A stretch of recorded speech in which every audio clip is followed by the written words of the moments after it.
Welcome to the Out There channel, Christchurch, New Zealand. Live stream 94. We got one joining us at the moment. I'm not sure if anyone else is going to hop on. We got a few things to cover, plus see if I can get time to finish off that UK MUFON case.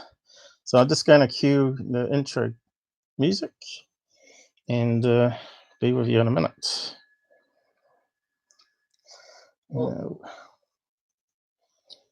Okay, here we go. Hopefully the music's playing. Here we go. A few things to check. I think the buttons are going up, or the knobs, I should say. Hey, John. Inside chat. I thought it was someone joining us. No. You double posted. Did my emojis come through C? Because I'm not. Alright, let me just refresh and there they are. Okay, never mind. Already it's starting to get hot here, or muggy in here. I must put the fan on. Oh, shut up. I tell you, it's terrible. Hang on, I'll be back in a minute.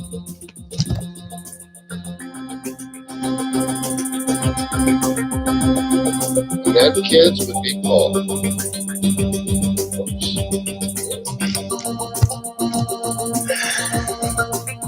Right.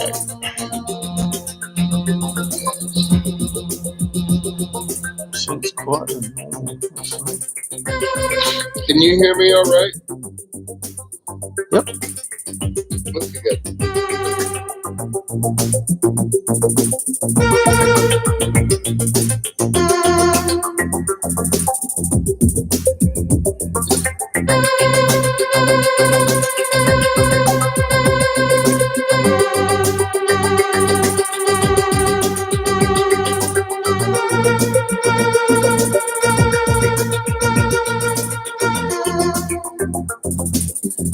Plus the counter's not working.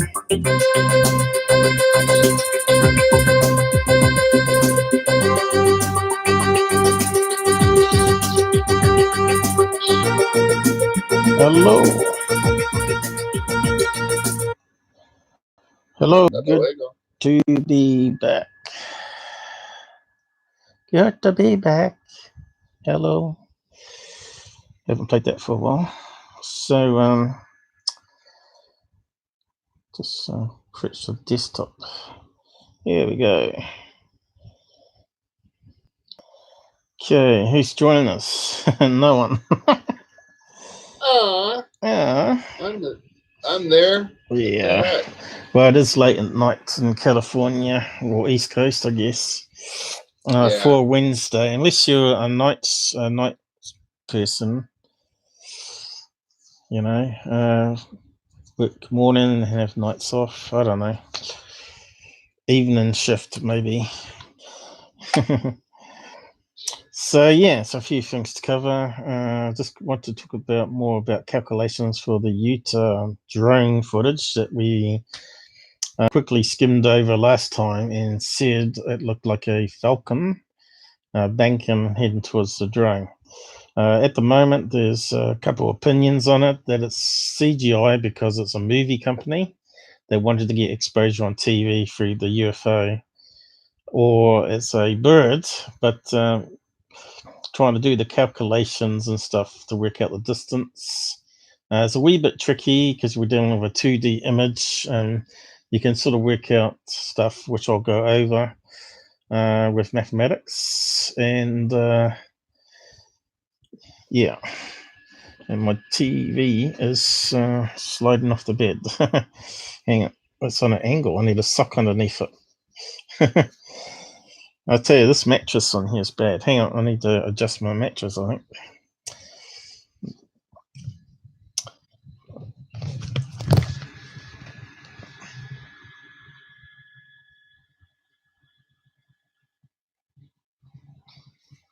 Come over this way.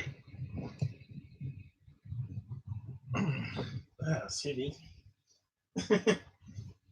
And that, friends, is called a hernia. Fingers on that. This is a bit better. That's the problem with bed. Eventually, the mattresses get a dip in them, and things are not straight anymore. So yeah, you've seen my setup obviously on that video I did called Borgware. Oh yeah.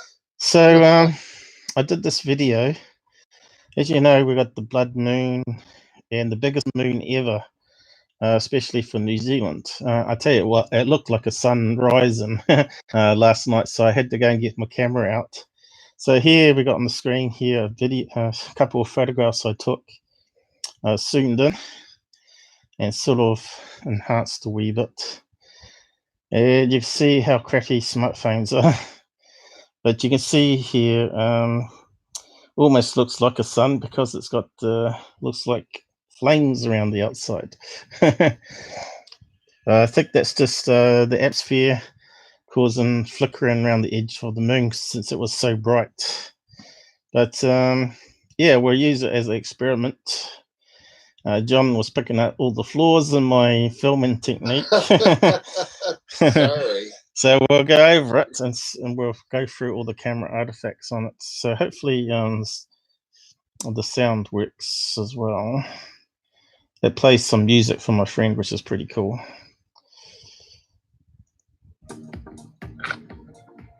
It's just ended the music.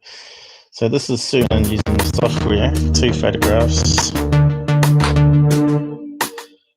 It's got some cruisy music here that calls Breathe. So this over the traffic lights is the moon, blood moon. Happened last night, 22nd of January. So at the moment, I'm walking up a little hill, trying to get over the tree line. On my side of the street, on the other side it's a bit more hilly. So I was walking across there and trying to zoom in and keep it steady, but you can see how easy it is. Even slight movements. Slight movements, and you can see here I'm walking along here, and the trees are blocking it. I'm still aiming at the moon, but you can't see it because the trees are in the way. I was saying to you as I was watching this, Sorry.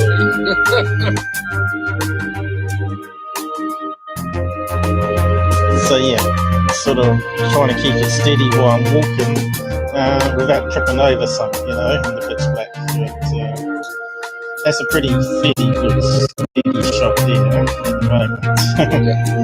But what do we got here coming up? See, it sort of looks all. See how it's got this lines going through it. So what's that? I'll see if the lines going through it. Yeah, you didn't see that? That's the shutter, isn't it? No. That's it again. I'm just trying to get one where it's a bit better on the screen.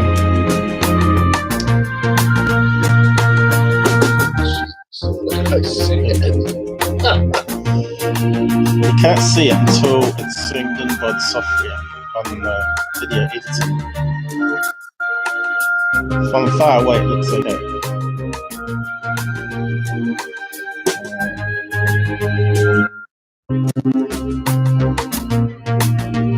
So you can't see it sort of, it hasn't got sort of lines or shivering through it. Okay, lens flare. No, that one's rolling shutter. No lens flare there at the moment. No, there was no lens flare because I got it zoomed in. If I go to, I think it comes up further on though.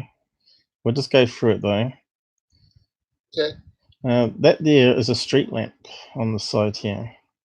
Yes. You can see it has a sort of a bend. Corona.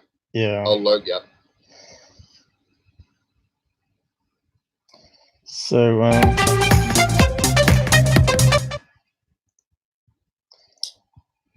I seem to be going backwards. I was trying to get it to where it's shimmering. Now that was photographs. So because I paused it probably. Yeah, here we go. It's quite funny that it's over a street sign. It looks like a UFO. Right. You know, it means a speed hump right there. But it's just funny how the position of the moon. See here, it sort of looks jaggy. Yeah. All right, so I'll see. This is on video camera, so quality. There's only 720 this camera, this Samsung could only do, but it's got fairly good light sensitivity to it compared to some phones. So come on, get going. It seems to go back when I go forward. Look, I'll tell it to go there, and it won't go there. It's not queuing it, not caching it, I should say. Come on, get it to the forward.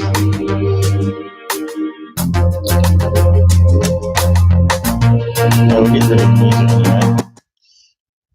anyway. And well, let me go forward now, but no, it just won't let me go forward. It keeps going back. See that? And I click go forward, it goes back. Yeah. How stupid is that? You know, that's just stupid. I say Google keeps making improvements. It seems to always go worse, you know. Yeah, I agree. Yeah, see, I just can't go forward. Maybe if I. What the? Maybe I just put up with it. That's just stupid. Hell, it is. It's like caching is turned off when you're live streaming. I don't know.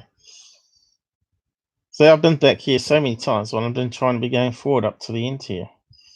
Try and pause it and then move it forward and then resume.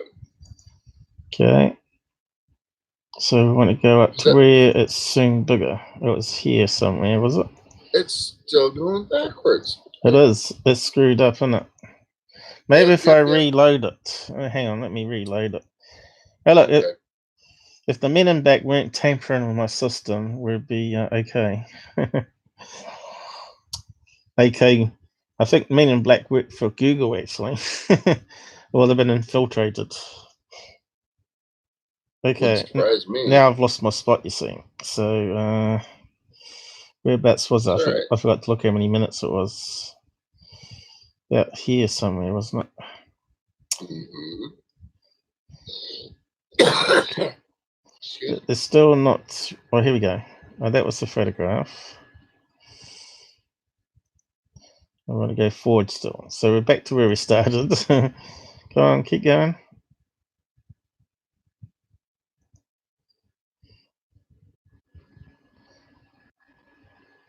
Still not going. Big Daddy.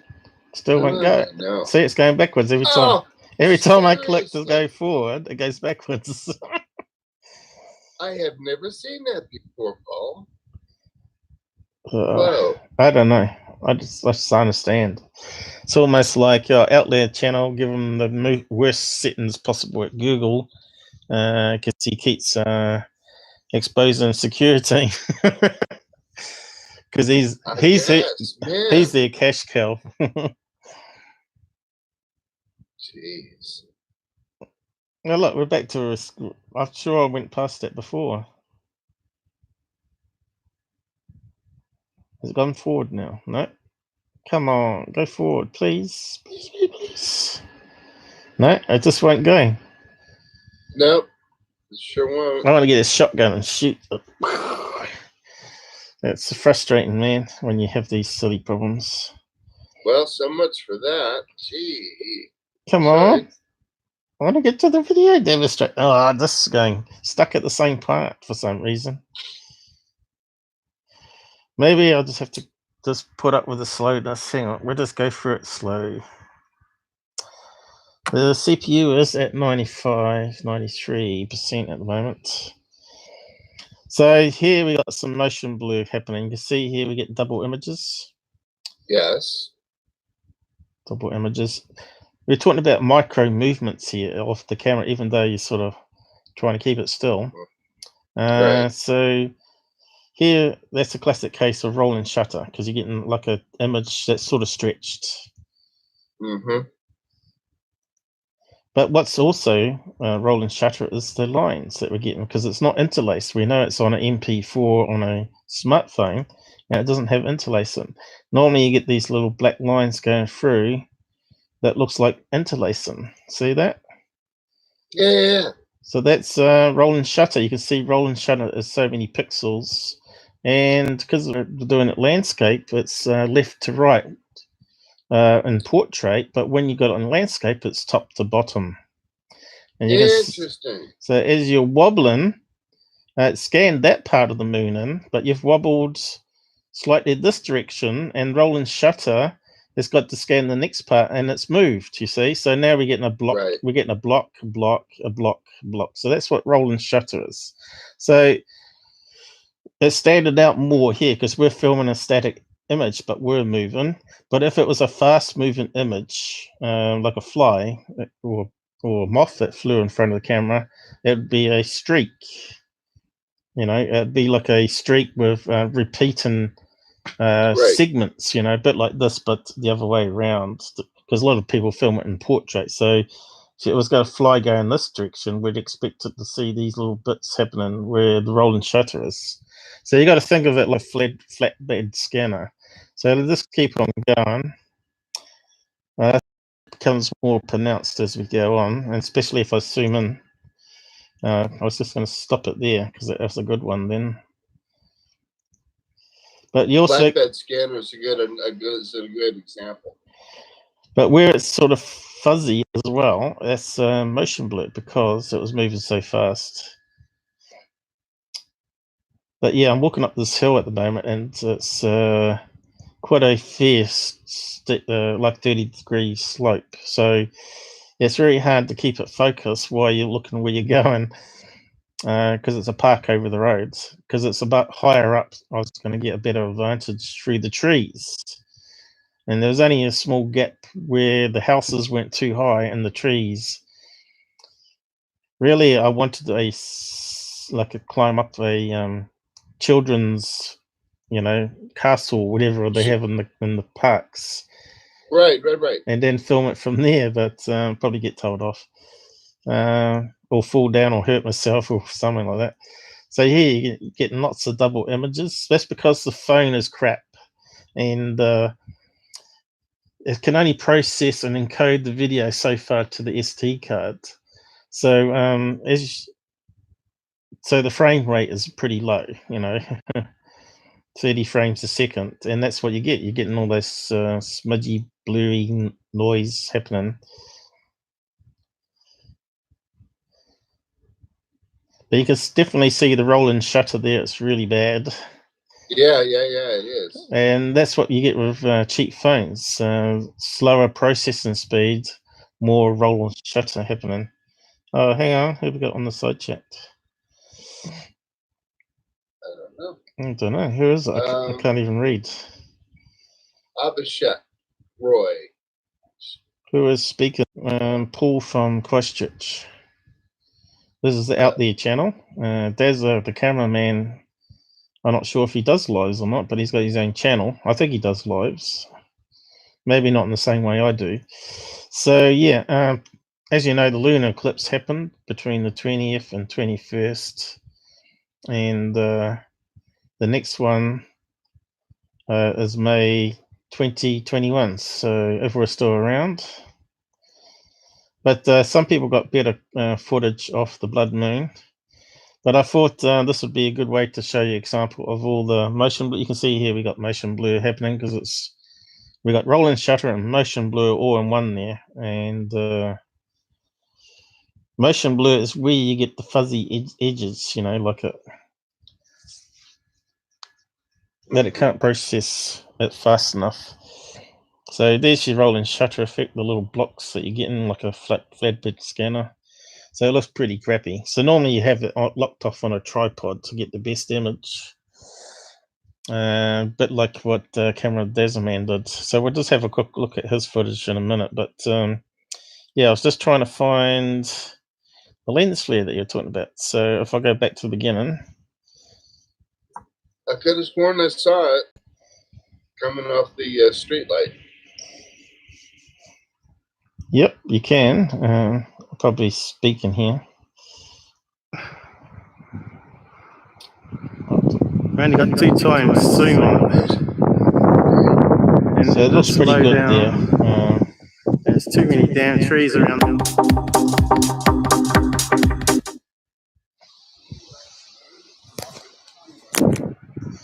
I tell you what, looks really That's good the with the moon. eyes. So far it looks crap on the phone. We only got 2 times zoom on it.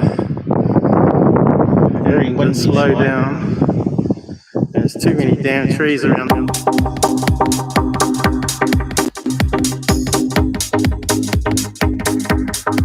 That's the music my best friend from school made. So I thought I'd add it to this video. He did a pretty good job, actually. Yeah, it's all computer generated. But he's got some keyboards that can from computer, so he can sort of knock out some melodies. I can't do that once up in the box. But yeah, he didn't spot the lens flare. I think we'll get a better one on that.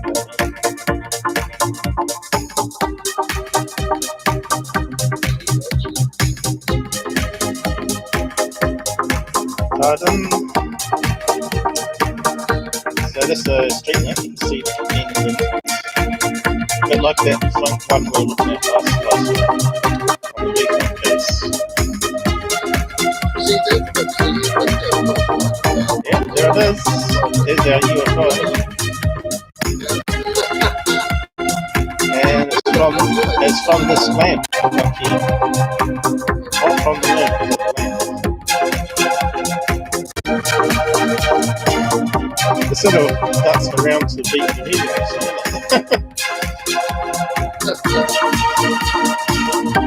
I'm still walking up the hill.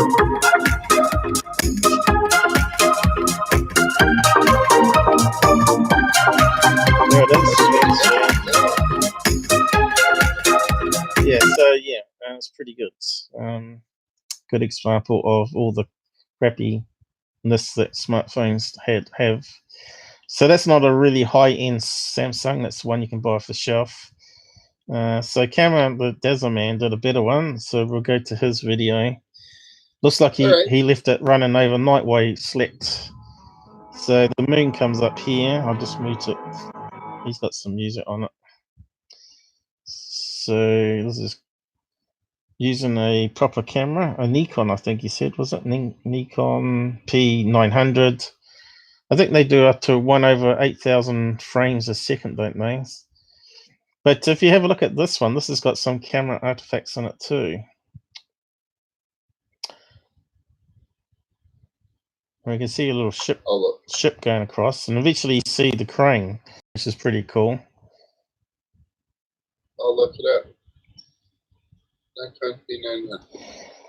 That's the one to get with 80 times zoom at least. That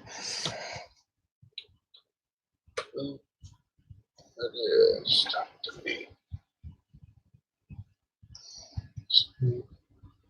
You say it's been that is tech specs. So can you? HD. So gonna go behind a crane, which you can see these little lights on the very top here, crane lights. Don't know if you can see that on your screen. Yeah. But it's starting to show up now.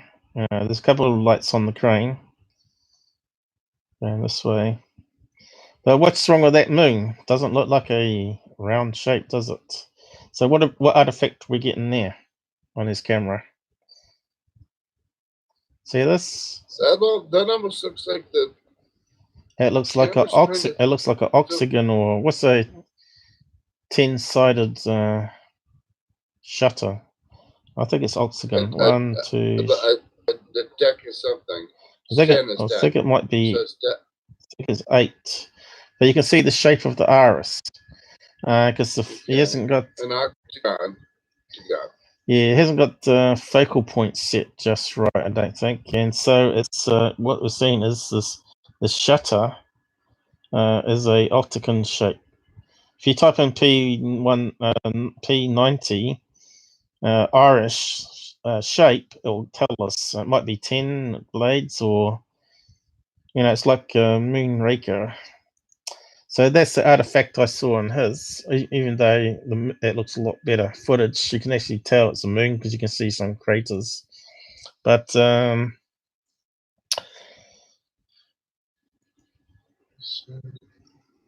Oh, okay, yeah. P190 is the one to get. I'm looking at the specs on it. It's like, so you want to look up the iris for a P90. Iris. Mm-hmm. It's not once. Lens, bingo. Give me that. Zoom, vibration, combination of image sensor shift and electronic VR. So can we see the iris? Normally you can see the iris in here, the shutter. Shutter, sensitivity, exposure, shutter, bingo. Let's open that bad boy up. I was hoping it was going to bring up an image, but you'd have to call it iris. What's the word starting with P? Can't think of what it's called now. What they call it? Iris. What's the word I'm looking for, John? I don't know. What's it called? I've covered it before. Perspective? No. Perplex? No. What's the damn word? It's got a name for it. Iris is the hole, but the shutter. Shutter shape. What's the name of it? Shape. My brain has gone on the word. Give me that.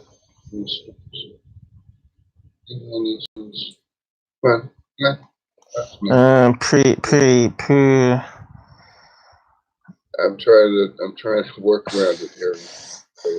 What's the word?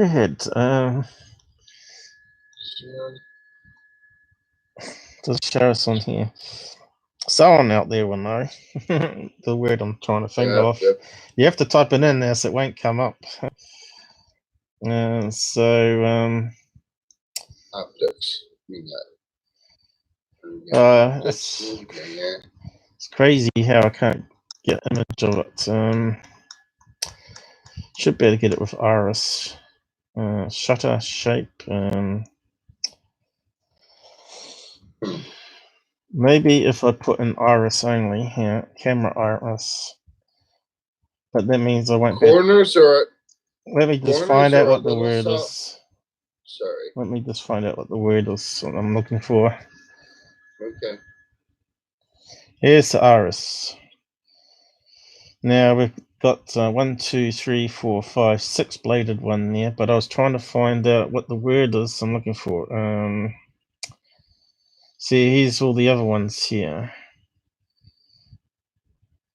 You get a 5-sided one, you get 6, 7, 8, 9, 10. What, that one's got a few blades.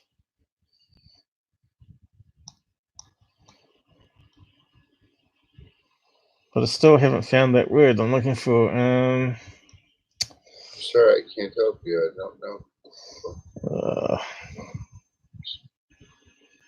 I still haven't seen it listed.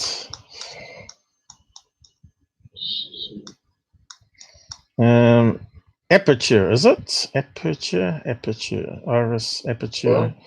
Aperture, is it? Is that the word I was looking for? That's a great, that word works. Seems to be coming up with a few. Sure. Nikon P900. Sure. Cool, effective member. Aperture.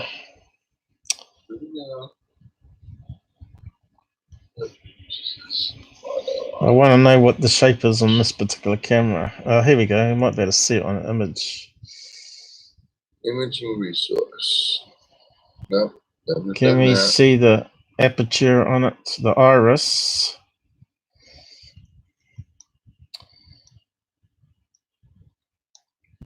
Who would have thought it was so easy to look up the information on the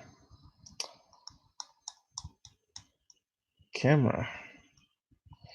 Maybe we have to look for words. Hang on. Aperture. I think it's aperture. Aperture and depth of field.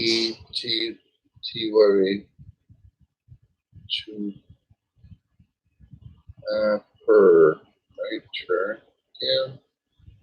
Shape. So. Some resource. But I think it was. I think we can count it on the screen anyway. But his moon's gone too high up. Where's it go to after that? So I can't even go forward on this stupid Google. What have you done to it? I can go backwards, but I can't go forward.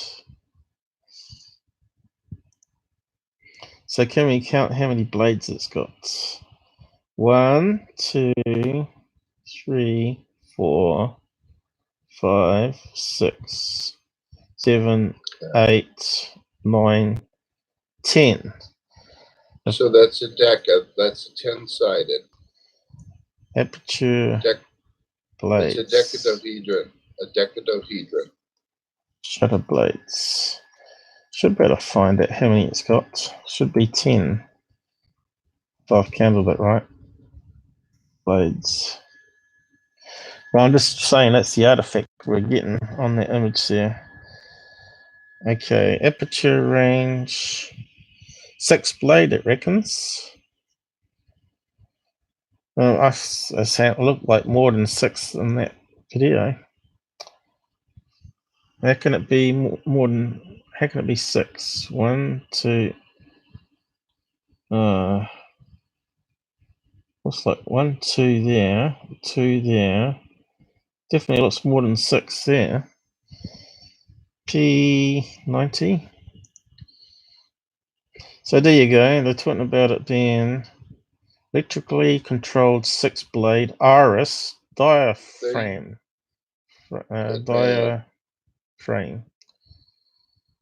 Found it. Good man. But it's not matching up for how many were counted on screen. I'm just wondering why. Why? Can we get a better place to count it? Not really. I think he might have zoomed in at the end, does he?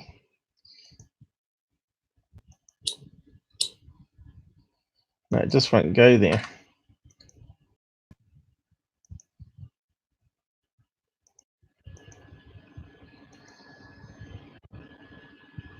The moon is gone.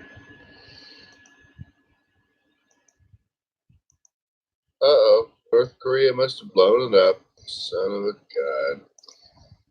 Yeah. That's it. But he's just nuts. Just got higher in the sky. Oh, here you go. So can we count it on this one? Does look like it sort of got clipped there. There, 1, 2. Looks more than 6 to me. It should scroll up. I don't think we're getting full screen on you. Maybe not. There you go. They're having so much trouble with this moving along the timeline. It's just ridiculous. So here, look, you can see definitely the blades, straight edge. 1, 2, 3. Jason, 4, 5, 6. Yeah, there's 8 that There's 8 or 10. 4, 5, 6. God, I'm trying to base it on the one on the upper right-hand side, but got that crane, and that might be. I just wonder if it's 8 blades. Could there be Can you, perhaps he's changed it because he's put a different lens on it. Can you change that part? You can, can't you? But the shutter, no, the shutter inside of the camera itself, that's where your f-stops are located and everything else. So no, the lens itself might increase or decrease distance and size and sharpness, but Now no, I think you can change it because you can make special effects, but maybe that's a screw-on thing. Does say 6 blades there, but to me it counted 8. But it's the P90, not the 900. It's the P90. They're different cameras. Is that where we're going wrong? Are you sure? What do you have on his? Yes, it's the P90. No, it's got P. Oh, see, dang it! It's got 900 there, mate.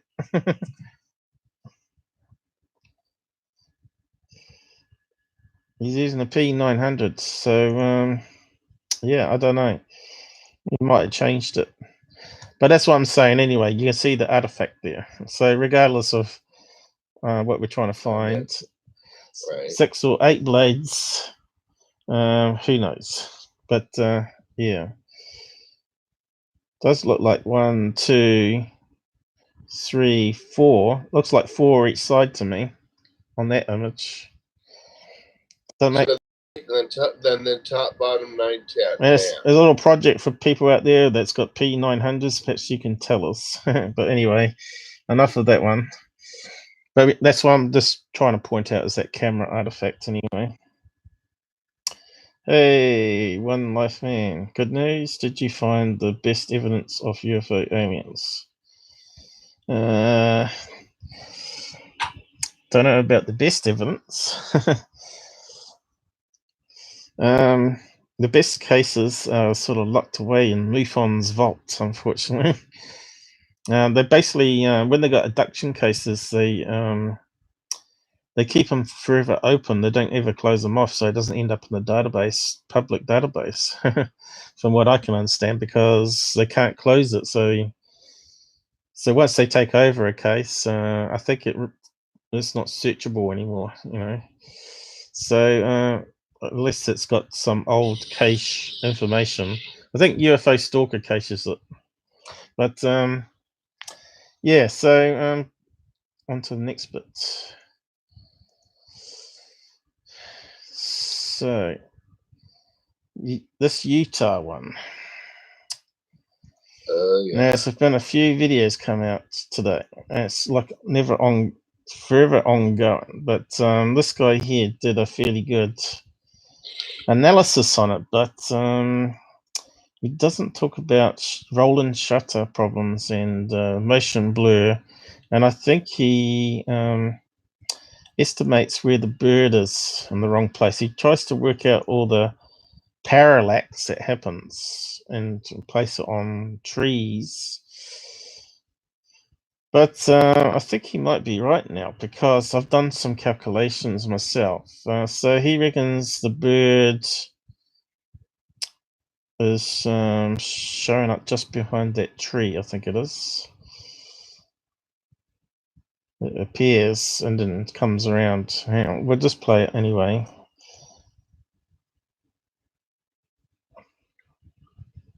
There's the bird coming now. Well, what people think is the bird. He slowed it down.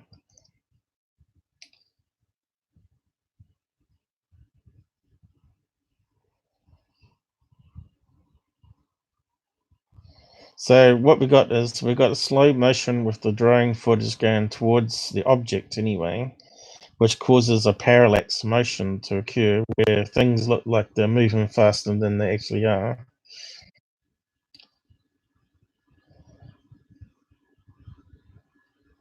Well, he put some work into this one.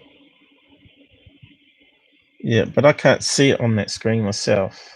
I don't see it at all. I could see it now, but he reckons he can see it. So we're talking about 1 pixel there, aren't we? Yeah. At that distance. So somehow he's lightened it so you can see it better. He's changed the colors so it stands out more. So He reckons it's coming behind a mountain there, but I don't know. I think it's just a roller shutter effect where the camera's not picking it up because it's moving, and it sort of fades in and out. So here we go. We need to go just before then. There, I saw the trail, the stuttering trail. So he reckons there's a dot here, but I can't see on his.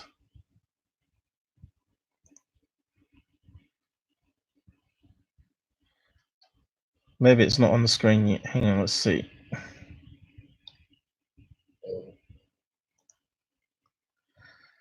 Distance from vanishing point of camera. Yeah, get on with it. We can't seem to scroll in the right place for some reason on the new player they've got.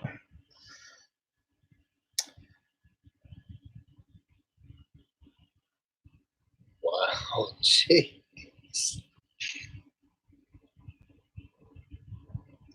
So can we see it yet? Here it comes. There. Boom, boom, boom. Yep, no, before that, but you can see it's on an angle. To me, it looks like a bird sort of diving, but it's on an angle as it starts to turn. But how far away is that? Is the question. People say it's 2.5 kilometers away, or 3.5 kilometers away, based on Google Maps. Those don't look like trees. That looks like cypress shrub, me, which is not very tall. And if it's down there, it's probably covering all those hills too, so that it's just not very tall. I'm just calling those trees. Anyway, going by that, we've got, I think we got to about 1 pixel. Right. Or a couple of pixels, 3 pixels. But we can just see it just before there when it was 1 pixel. If you can get it stopped in the right place. So there's a little calculator I found. Calculate distance or size of object in a photograph. Now, I'll post the link down the side here to it. It's a handy one to bookmark and keep for your tool collection. Sure, no, it tells me. Okay. Yes, where is it? Scantips.com. Right. Was it not submitting? Did it submit? I don't think I got my typing. Object distance. So because we're dealing with a 2D image, there's a lot of factors involved. You know, as you can see here, it depends how much light's in the system. As it is, he had to play around with the color filtrations to get it to show up the best it could. So this is the best analyzing that I've seen so far of the video, but he proves it's not a bug, and I agree with him 100% there, it's not a bug. But we're still tossing up whether it's a bird, but he's saying when it goes past the camera, it's going at 9,000 kilometers per hour, which I think is just ridiculous. So he starts off good, but I think he's made a couple of assumptions. But he might be right because other people have detected a couple of frames in the video where it's close to the camera where it looks like it's been manufactured. It's been artificially blended and looks like it's they're trying to replicate roll-in shutter effects, motion blur effects, because it's produced by a couple of movie guys. And what's a good way to get publicity? Put something strange in a video, claim it's wasn't there when they were watching it, but when they play it back, they see it. It's good publicity to get their names on TV and start selling some movies, of course. So it's possibly it could be CGI, and his analysis might be correct. So did I post a link to this video?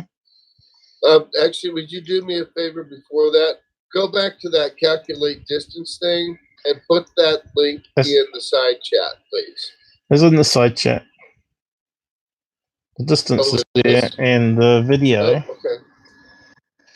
is there. Scantips. Okay, thank you. Copy. Thank you. So, Letting my mouth down. so how thick is a bird? So do we based it on its wingspan? So this is another thing. We got to make a few assumptions here. So is that 3 pixels of it on an angle if it's a bird? And it probably is. It's banking, I think. It's flying. I reckon it flew off a tree that we're not actually seeing. He thinks it's a mountain edge, but I think might be some trees in front of that mountain here that it's flown from. It's a bit hard to tell. Well, it just might not be visible to the camera because the way it's moving, and we're getting the rolling shutter effect happening, and of course the direction of the sunlight. There's a lot of factors involved anyway, but it looks like it might be the wingspan. So we're seeing the wingspan, so we're looking at it as calculator down here. So let's assume that it's the same camera, and you know the height of the pixels. So that's a 3 megapixel camera. I'm not sure if theirs was a 3 megapixel camera, but sounds about right. So we can keep that there. Height of the real object. So how big is a Falcon in meters? There's about 13 centimeters, but if you go for the wingspan, it's 120. So we'll try both ways. So 0.13 is the physical height of the real object, and height of the object in the image. So 3 pixels we saw on a 12 megapixel. Height of the object in the image, size of the sensor. I think that would probably be right. Not too sure though, because videos can be a lot lower than photographs, so it could be half that too. But we'll try different ways and see what we get. Distance of objects, compute. So going by that stats, it's 500, roughly 500 meters away, using this calculator. Now let's assume the height of the sensor is not 490p, but 1080p. Let's see what that does for us. And it makes it even smaller. So that makes it a bit more realistic, if that's correct there, if I've got it worked out right. 180 pixel video. Was it 100 pixel video? Do you know? I can't remember what the stats were. Does he have the stats listed? Did it say? And you'll notice here it's not a 2019 video, it's a 2016 video. So that's also another prominent fact there, that it's been only just made the news. It's doing the circulation after 3 years, or 2 years. So does it tell us what the information is on this? So that still could be a bird then. Distance we're seeing that bird is 100 meters away, and it's traveling at 200 miles per hour as it's attacking. So we're trying to, at this stage, to determine if it's a Falcon bird or a CGI, and it's been faked by the movie guys. So let's assume then that we're looking at the wingspan, which is a bit bigger. So we're looking at instead of 0.13, we're looking at 1.3. So let's see what that changes. 1.3, compute. And now the distance is ridiculous. It's saying it's 1100 meters away. So there's no way a Falcon could travel in that distance at 200 miles per second, which works out to be so if you work it out in the calculator. What are you doing, John? Oh, I'm doing fine. Are you trying to find out the information on the video? No, the exit. don't ask. So if it's doing The bird's flying 200 miles per hour. What's that in seconds? 2 seconds per hour. Oh no, was it 2 miles per second? How do you say it?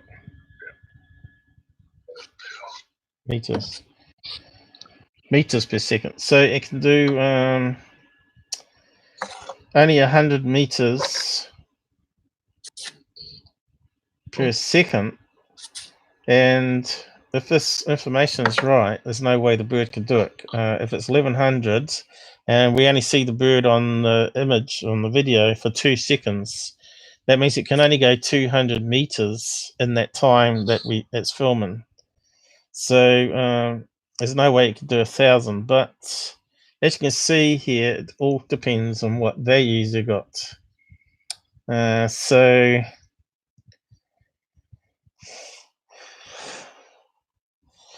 height of size of the sensor, I think that's going to have to be correct, about 180p.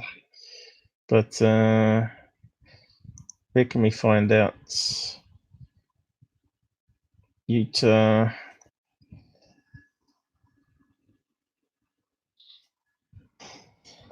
So we have to make a lot of assumptions because it's not a 3D camera. If we saw a 3D camera, we know because of the way our brains work how fast something away from the computer, from the camera is.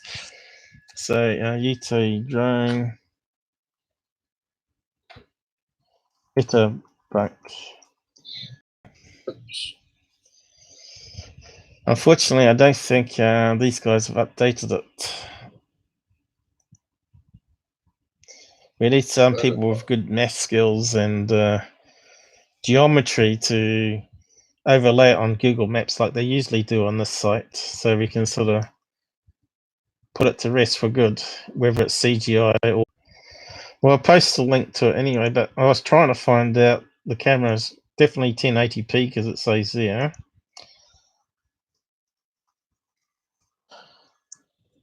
Thought they may have added more stuff to this case.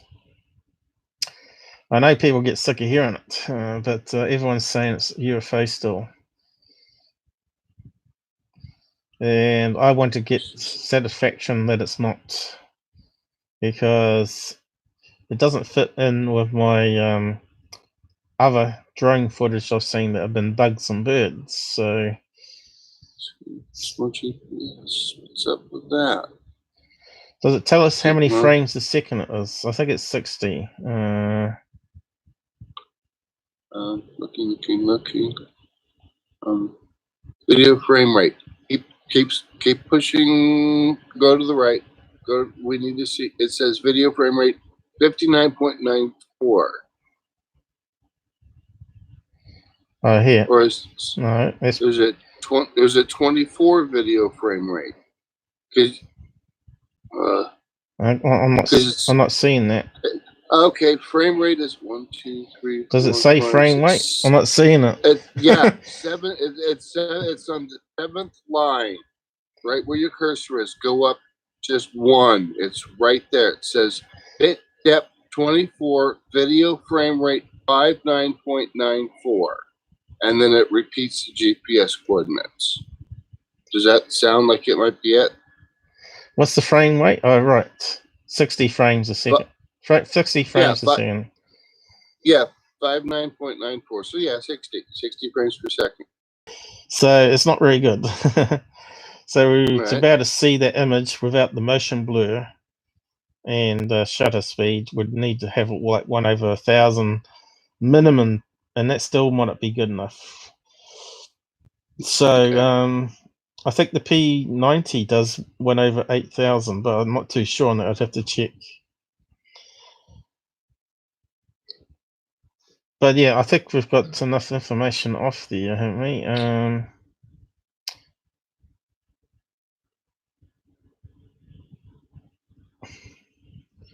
They could have formatted it better instead of just pasting it without the formatting in. It's crazy, isn't it?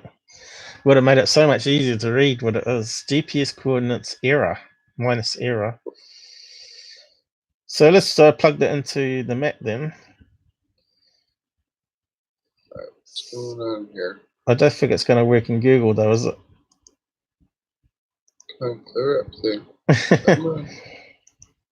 Yeah, we're having a bit of a transmission issue here. Everything's getting fuzzy on the screen, but it's okay. It'll clear up. It'll clear its throat. Come on. Is it my end or your end? Oh, it's probably on both. You know, just communication error. Because this iPad picks up off the Wi-Fi much, much quicker than the laptop does off the Ethernet, which is very interesting. So I just concentrate on the iPad because that's the most consistent. I can't find it. So we need that GBS coordinate converter. Where is it? For some reason, it doesn't like it. So let's plug that in. See if it works. Convert. It's not working. Yeah. So what's wrong with it? It doesn't like that format for some reason.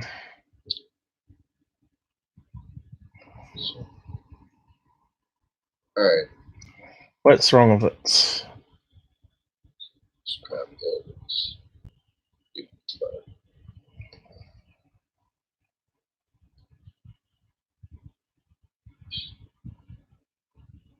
Maybe the N has to be at the front. Convert latitude, longitude. All right, there we go. We always have problems with bloody GPS. Convert. Never in the format that Google likes. Convert to SW. Oh, it's west, is it? Decimal minutes.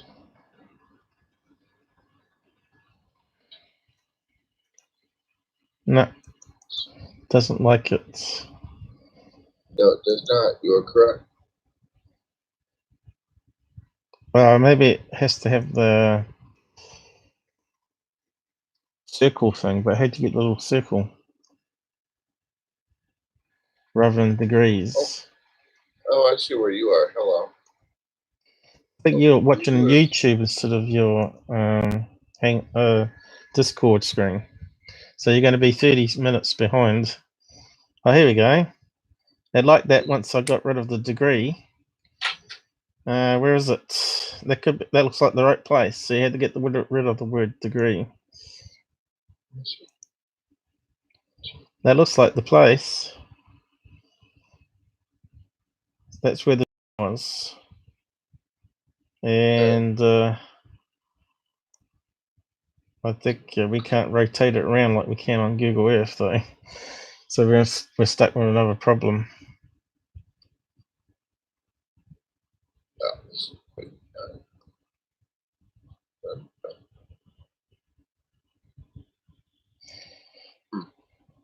So which way are we looking? That looks like ridges here. So we're looking this way to the mountain, I think. It's coming this way. So the bird, he reckons, comes off around about here, is it? So how many meters away is that? How can we draw a ruler on the screen here? That's 200 meters. Question. That looks like 2 inches. 2 inches. Okay. 200. 400. 600. 800. Guess what? It works out on the calculations. It looks like 1,000 meters away. Blow me. So that means it can't be a bird. It's got to be a CGI, like some people have been claiming. But it's 1,000 meters away. Yeah, I'll post it down. See if you can match it up with a video. Kind of doing my head in this sort of stuff. Whereas I have to put it on Google Earth, I think, and see if you can get the same viewpoint. But how good my computer works with all that going. So maybe you can confirm. I don't think we're looking this way because we've got houses that way. So it's got to be looking the other direction. But it looks like 800 or 1,000 meters away. Okay. Sorry, what I'm doing is I'm going through the icons and all the tools and things on Google Earth to see if I can find anything to help you out. So far. You meant to find it out before a live stream. That's what I do in my off downtime. I sort of look at things and try and calculate what I can before the live stream, and because I always run out of time to do this stuff. Well, yeah, we have priorities. I had an issue here at the house and had to take care of, about the natural gas. So. Oh God. Oh yeah. How did the shooting go? Did they get wrapped up? Who's that? The shooter. Did they get the guys? Oh, actually, it's interesting information about that. My brother is the head of one of the NBC affiliates here in Tucson. Runs all the reporters and this, that. And I called him and talked to him. And I said, heard anything west or reports on this side? I said, if the person wasn't dead at the scene or has not died yet, they will not notify the reporters. So he called the police department today, explains the triangle of me and brothers and reporters and all that crap. So they're going to go ahead and get back to him and give him all the information, pass it on to me. So we'll find out what's going to happen and all that. I'll be very curious to find out exactly why that happened. Did the guy survive it? Thus far, yep. So far, so good. He said we haven't got any reports saying there's been a death associated with the shooting. So I said that means he's still alive. Right. Interesting. So yeah, thanks for asking. Mm-hmm. You're a good lad. There we go. So you've got the roadworks still digging up your gas there, have you? Well, turns out it was my screw up. Jesus. That'll be rectified tomorrow. Let's just say I still don't understand the major mechanical systems on the house yet. I inherited it. So, yeah. Now you're cutting out again for some reason. Is it me hitting 100%, I think? Why am I hitting 100%? It's because you've got porn on the other side and it's taking up all your bandwidth. It's probably all these tabs open, but I'll start closing down some of them. So yeah, the Utah one, I can't do much more than that. So now I have doubts through my calculations here that the bird traveling at 200 miles per second can only cover 89 meters per second, and we only see it on the video for a couple of seconds as it passes. Right. And you said how far away did you calculate it was? Well, we got several versions. 1,100 meters. Okay. If we're seeing it sideways as curving around, so which I think it is. We're seeing the wingspan, which we know on a Falcon is 120 centimeters. Right. Which is 1.3 of a meter, which sounds about right. There's a fairly big white falcon bird. Right. And they travel at 200 miles per hour. So we know it was 180 pixels. 1080, okay. Yeah. But if we saw the bird, say that it's only the body that we're seeing, it changes it to something that's possible. So if we say it's 13 centimeters that we're seeing, not 130, it brings the distance down to 120 meters. And it could easily travel that distance at 200 miles an hour. Right. Correct. Interesting. Yeah, That's the Right. that's the problem with what he says here. Let's see. Now, this is rather specialized, but people do ask how to determine or measure the distance or size of object or object in a photograph. The DSLR camera exit if data may tell you focus distance. So, not sure if that was in the information. Focus. Oh, let me look. I've now got rid. I've now removed it. So I didn't plug that in. I just kept it as a DSL setting. Yeah, I got it. Let me get it. I got it. They may not even have it in the exit if data. Focus distance, except you should realize that the focus distance reported is often seriously incorrect, especially for zoom lenses. Well, I don't think it's a zoom lens, is it? Okay, let me look. I'm going through the data now. Hang on. You surely want to verify what actual focal distance required for this lens to report that the distance that zoomed value. So basically, I've got three values. I've kept the sensor to standard, which I think was wrong. It gave us 500 meters. Then I looked at the bird body, which gave us 120 meters. Then I looked at the bird being seen, the furthest point at 3 pixels is his wingspan, which is 120. They changed it to 1100 meters. So, yeah, how can it travel that fast? Now, parallax motion, I'm not sure how you can calculate that effect or not. Right. Where you got the motion off the drone as well as the bird coming towards you. So the drone's obviously going to reduce some of this distance, but I don't think it was flying that fast. I don't think it's in the information on that video. I don't think it has the drone speed. Yeah, that's what I'm trying to find here. No, I'm not getting speed at all, or any kind of blended lens or. But you got other similar calculators here: field of view, depth of view, blur trails of stars when fixing tripod. The calculator can find distance or size of object in a photograph, but you must know the following things. The lens focal length, the camera image used in millimeters. This is not known precisely for zoom lenses. The sensor size in the camera in millimeters. So that's probably where I've gone wrong, because I thought it said pixels. All right. The sensor size in camera in pixels. Sensor size and camera in millimeters. I don't think it was in the calculator though. Let's have a look.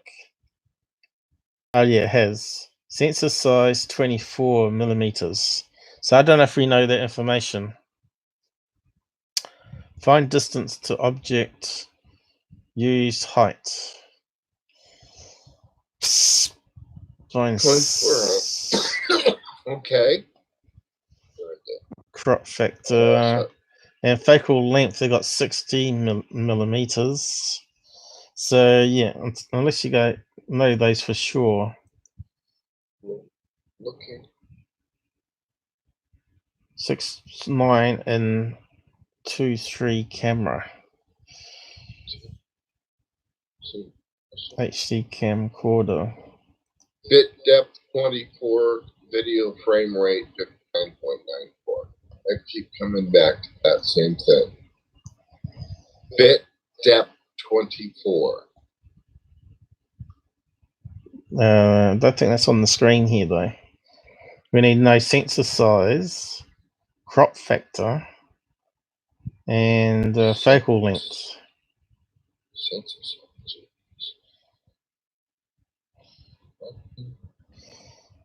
Anyway, I think we're going to need some more clever people out there this is like right in front of you. It's like computer code. God. Yeah, we need people that are familiar with the off the drone camera and know all those specs and plug it in for us and tell us. Yeah. I'm sure Mick West has probably got a team of specialists that all know these cameras, and he could solve it for everybody. But I'm doing my best. I'm learning as I'm going. And this Yep. is something new I picked up today. So this is a really handy calculator. Yeah. And I think I may have got it right here. I think it's at the wingspan of 101.3 meters. I think it's definitely going to be 1,100 meters away, which can't be a Falcon. It's got to be CGI faked by the movie guys. Yeah, because of the speed. Absolutely. Yeah. So Well done, what sir. they're trying to say is when it's 3 pixels away, how high would the UFO be? It would be what in pixels, not pixels, in actual size. In feet, how many? It's normally 50 feet high and 80 feet wide, is it? Normal UFO? Sounds about right. Yeah. I don't know. You're meant to be the one on all that history stuff. So it's saying the distance here is 45,000 feet. So what's that in meters? Oh God. What's that in? Okay, let me. They reckon it. They reckon it was 3.5 kilometers away. So 45,000 feet to meters. Okay.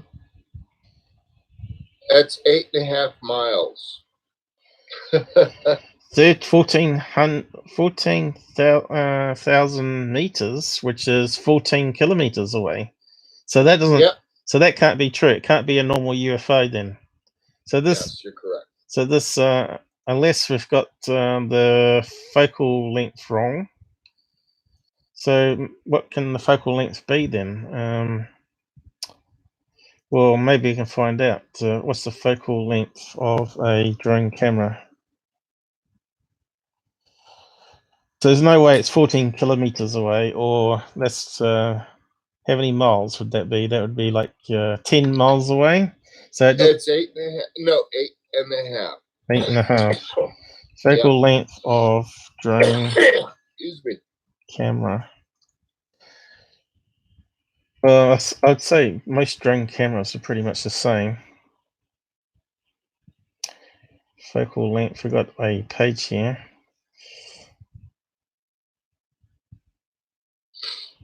Need to calculate camera.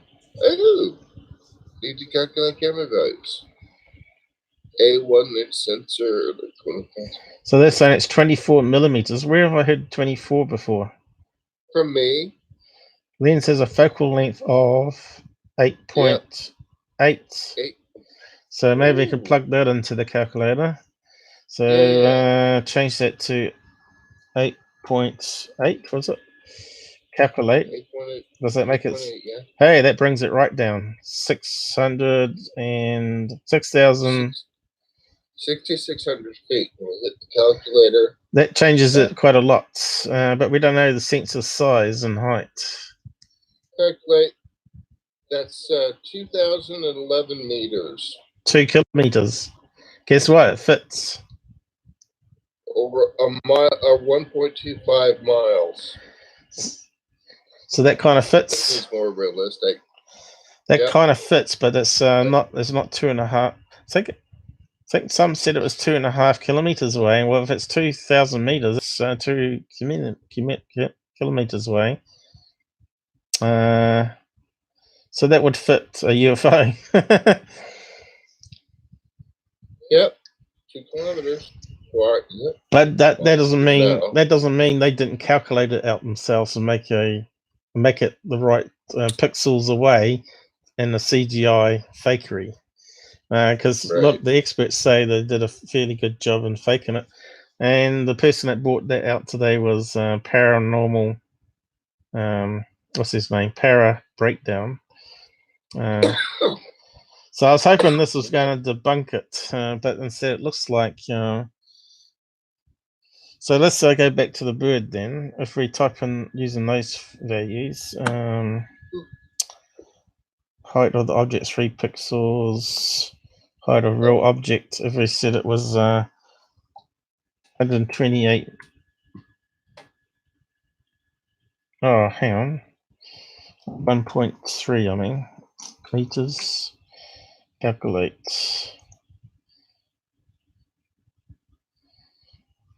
Still too many for a bird. That makes it even worse. That makes it worse for a bird, I think. Hang on, no, it doesn't. 171. That's meters. Meters, yeah. That fits as well. Because we know it can travel to, how many meters did I say? 89 meters in a second. And it does 2 seconds. That's fits almost that value. Fits 160. Yep. Fits that value. And okay. Bang. Could be a Falcon. Yeah. I know. What's the UFO one come out right though? Hang on. If that was a UFO though, when we go back to the UFO one, what was it now? It was 2,000 meters. That means divided by 2 seconds. It's doing a 1,000 meters a second. What's 1,000 meters a second in speed? Oh God. Second. Let's see what I got. Where's the time? Where's it? I'll find out. Alright, yeah. This calculator have it. What? Boo.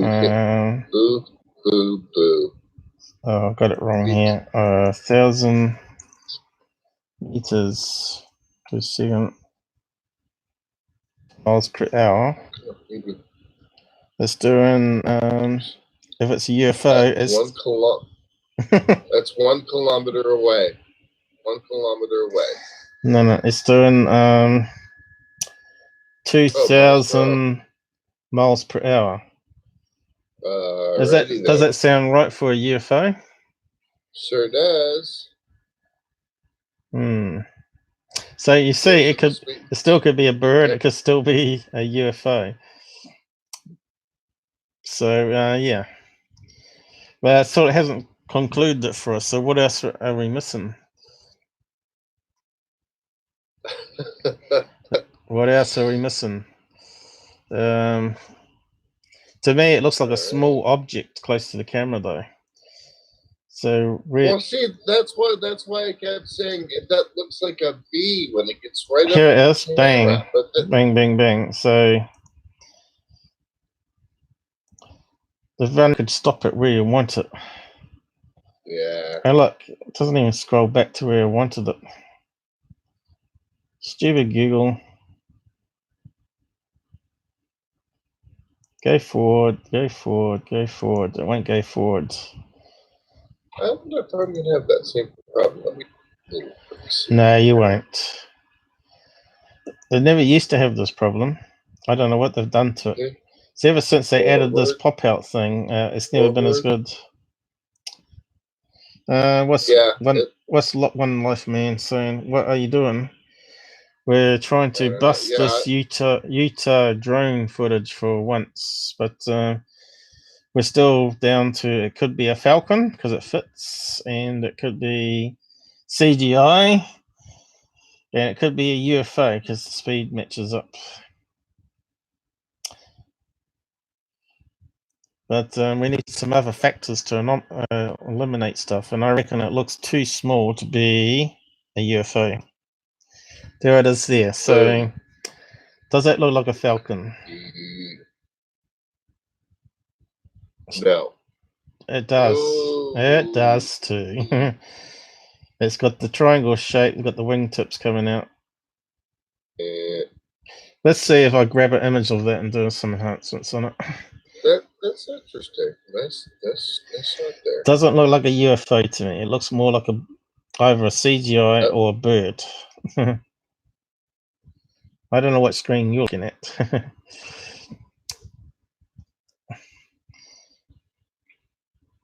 Now, was it that they can go 200 miles an hour in a dive, or they can do 200 miles an hour in a straight? Well, you could see it was diving because it was coming from higher up from the distance and comes gliding down, and then it cruises. So it's just like a dive cruise situation going on. Pretty smooth. If only if they had a better camera on it, like one over 1,000 frames a second. Did it save? It did. So this guy's done some enhancements to bring it out a bit more, so maybe it's enough. Who knows? Let's have a look. Does it look like a Falcon? A white Falcon? Or does it look like a CGI? Definitely not a UFO. I think we have to rule out UFO. So, yeah, there's too much going on there. See here, I can see a curvature in the wing going this way, and I can see a curvature in the wing going this way. Looks like a bird to me, and we'll just run it through the proper editor with my CPU will handle it. Where's my download folder?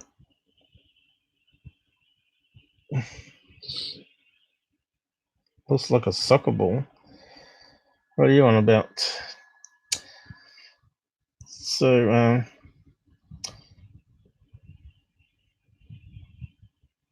oh yeah, here was the photograph I took from mine, just sidetracking of the moon. That was the photograph that I used.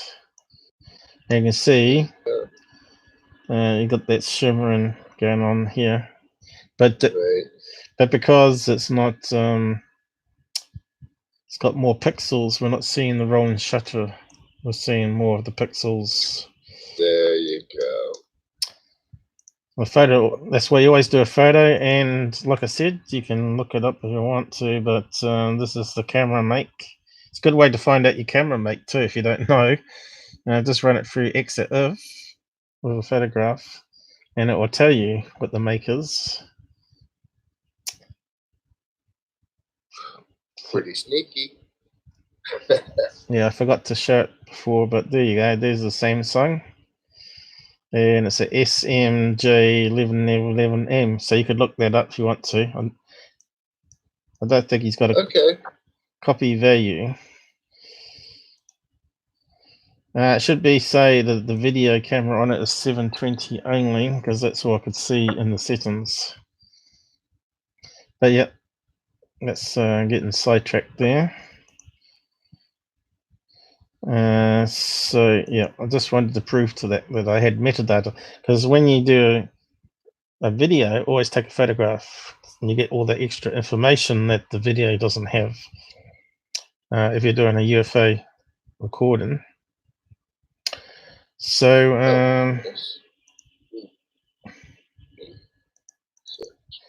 here's that photo that we're going to analyze now. So I'll just bring that up.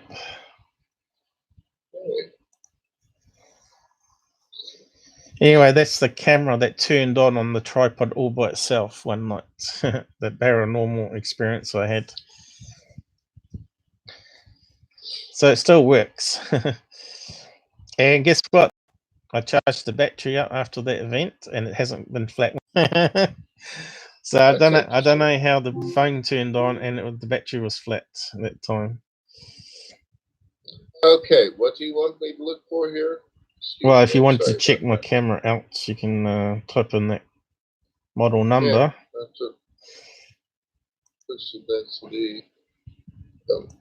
Cool. 5 speed 1.52 gigahertz 4.1. But to me, that looks like a bird on that frame alone. So if we draw around it, See, here's the wingtip going one way. There's the other wingtip going this way. Oh, I need a perfect pin. There's the other wingtip. Definitely got a curvature to it.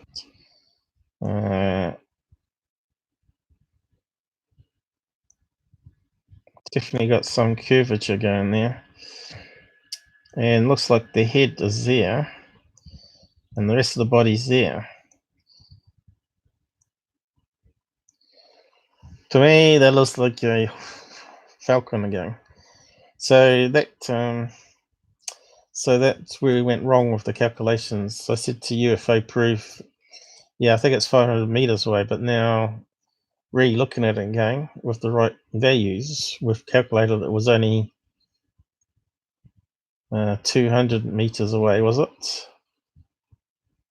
And it can travel 100 meters per second, so easy fits.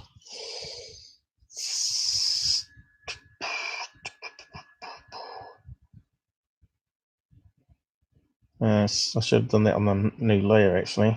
Maybe I can do it a bit better.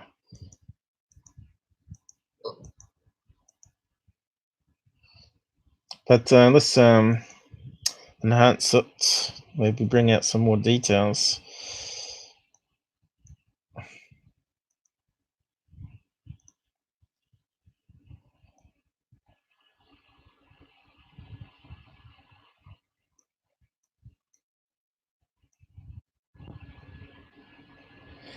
Certainly don't look like a UFO there.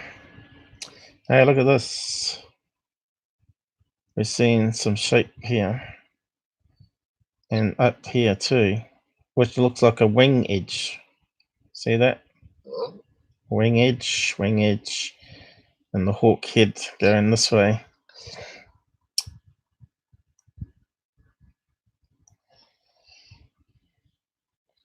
Now that one's showing the curvature of the wing. Showing up is. Whoops.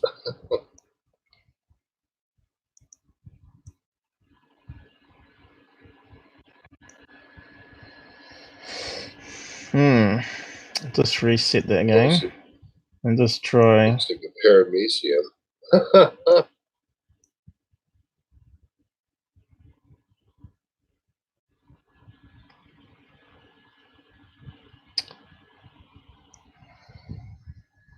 That is the best tool. I just love that. Let's just swap all the colors around and see how the shape. Well, all this is artifacts really, but here this is totally useless because it's overlaid so many different whites as being different colors that we've lost the total shape of the object. But let's see. Definitely looks like the wings going that way to me.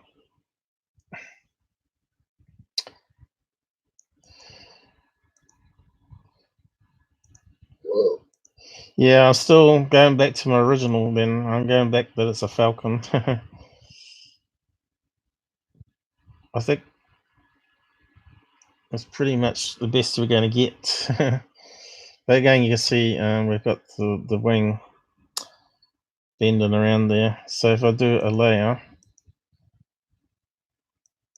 well, I'll do a copy.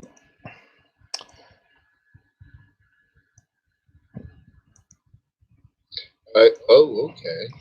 And then Are you gonna look for a hawk? No.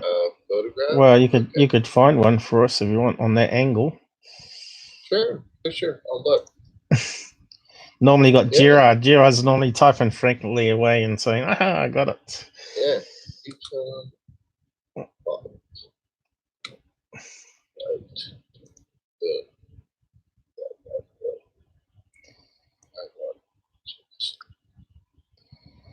So there's the two. Nice. You see, we've reduced some of the white brightness there to shows more of the shape happening.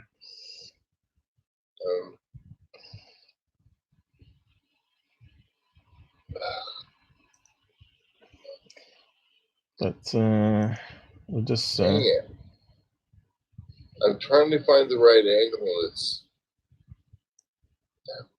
Yeah. Oh, I should do it with straight lines. Hang on, I'll do this properly. So if I do a straight line there, I should be able to bend it to what I'm seeing. All right. I'll copy the link and put it in the side chat, okay? Okay. So you can take a look at it.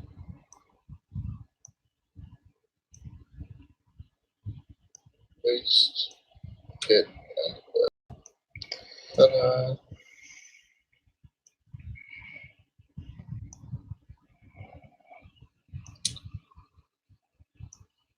Oh. Oh, yeah.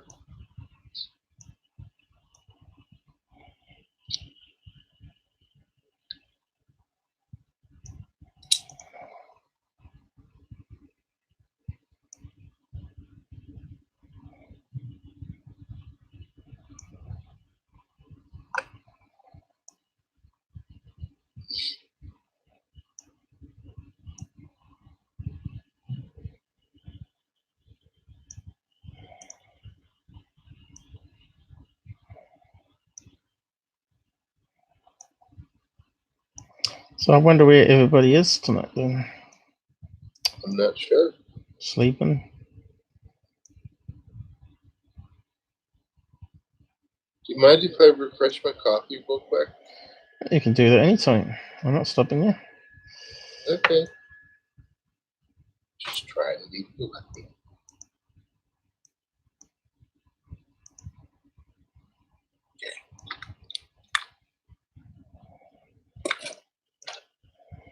Coffee.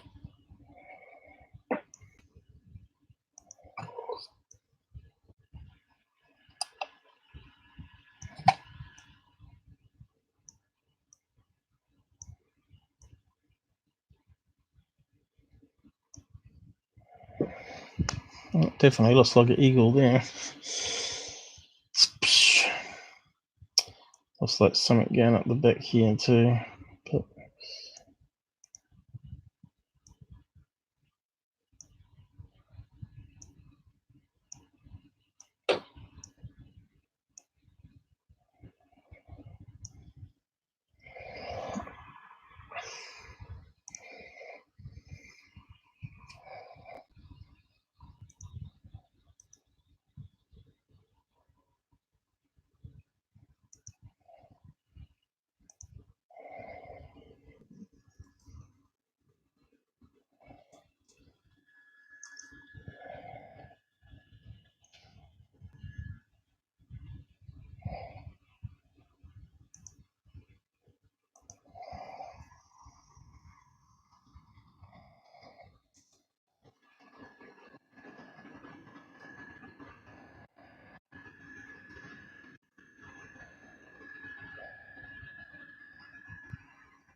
okay, let's do a side by side, I guess.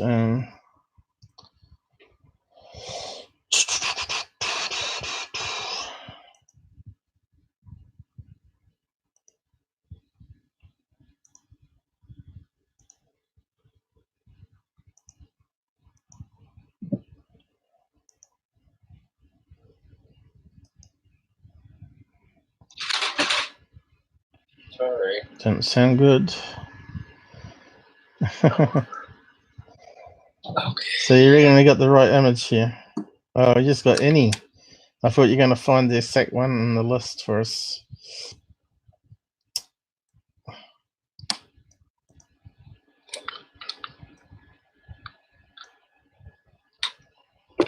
Okay, mate. I'm back. It's not scrolling. How's the Sorry. CPU going?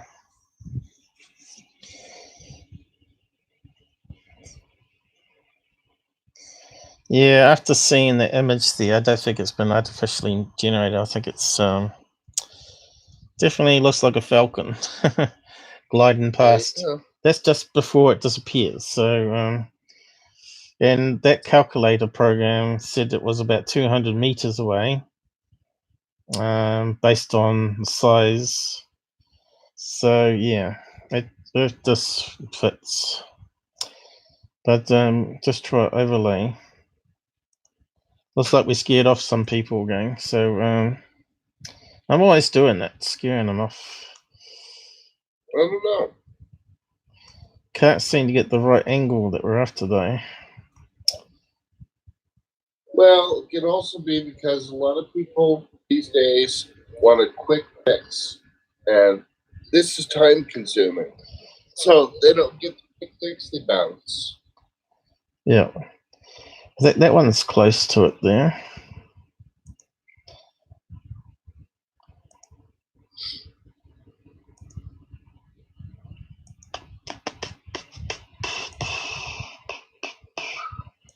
Jesus, feet are crazy.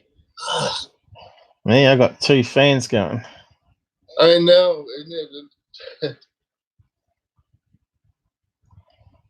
Crazy world. Yeah, it doesn't normally get cold like this during the winter very often, but when it does, oh my God, it just chills you to the bone. I'm actually sitting, my chair is covered with an electric blanket. I've got it turned on high just to keep me warm. Yep. Anyway, all right. So that one looks like it's trying to slow down there rather than glide. We want it gliding the right angle.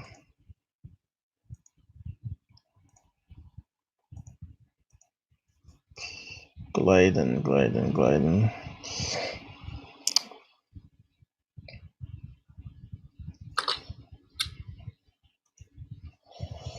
I'll keep looking. It's got to be an image here that was going to match it.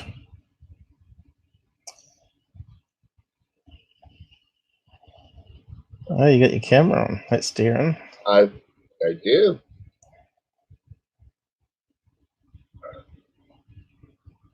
You can see my loveliness. Yeah. See, here's some good ones here, but they're sort of gliding upwards. Wrong angle again.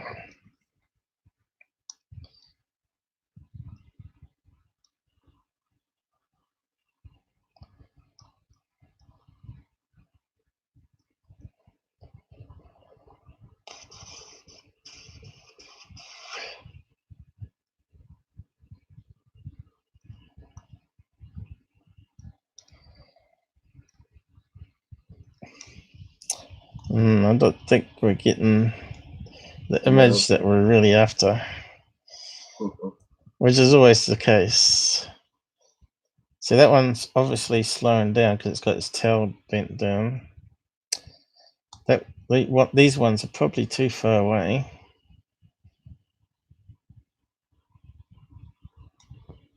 And go in the wrong direction.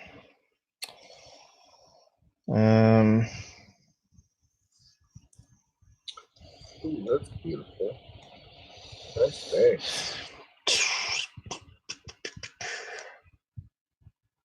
That's getting close to it. There's a fly past, you know. Yeah. But still the wrong angle. That's straight on. Right. Well, this is not quite there. Yeah. Not quite there. And we're looking. I think it's still coming down here. It's sort of flying, sweeping past, bending the wing. Effectively, it's not too good there. I should have bent it. Looks better on this one with that I did color enhancement on. Kind of fits it better, you know. Does look like the same shape wing there to that photograph. It's sort of like a big triangle going around.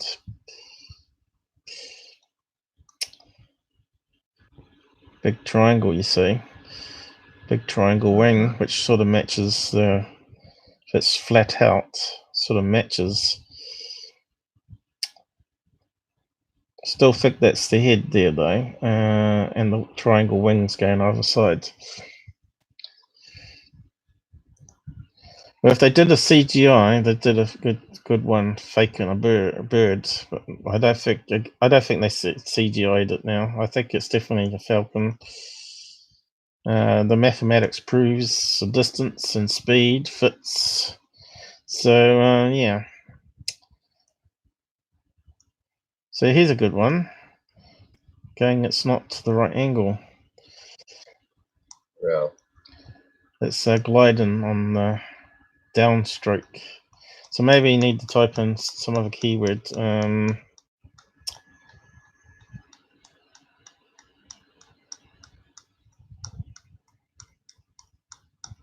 Looks like my stats is not updating fast enough on the main screen. It reckons I got 4 likes, and this one's only got 3. Ute hawk. It's not actually a hawk. It's a falcon. I think they're much bigger. Falcon. Can they do the same speed? No, a lot faster. Diving. Okay. All right. See, the wing fits even better still. There it is underneath. There's the big triangles that we're looking for. Ah, nice one. Right there in the middle. But we're looking upwards underneath it instead of it tilting the other way, looking sideways at us.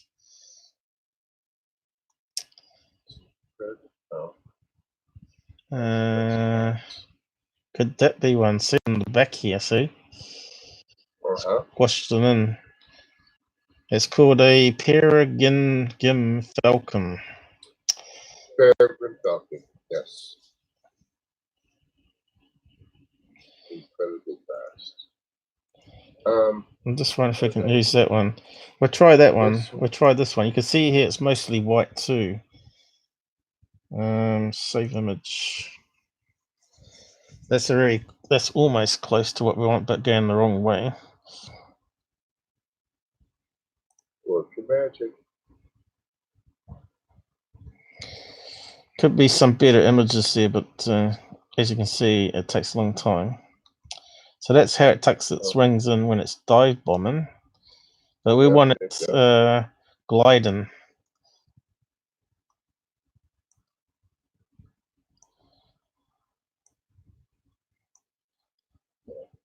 Here's a good one. Oh, I'll have a look at the image I got anyway, and we'll just twist it, we'll rotate it in the editor. So almost looks like a seagull there though, but it's way bigger than a seagull. It probably dive bombs a seagull and eats it for its food. Does that rotate? That's almost right. Which way are we looking at there though? Where's its head?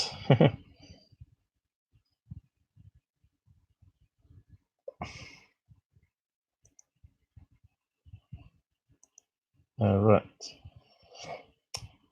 We need to rotate. I don't know. We need to flip it horizontal. I suppose I can't do it in this program. Where's flip horizontal? When it opposite. Stupid. Yeah, you want it to be able to run the compass around. Stupid system. Okay, let's stick it in proper editor. Why is this not updating?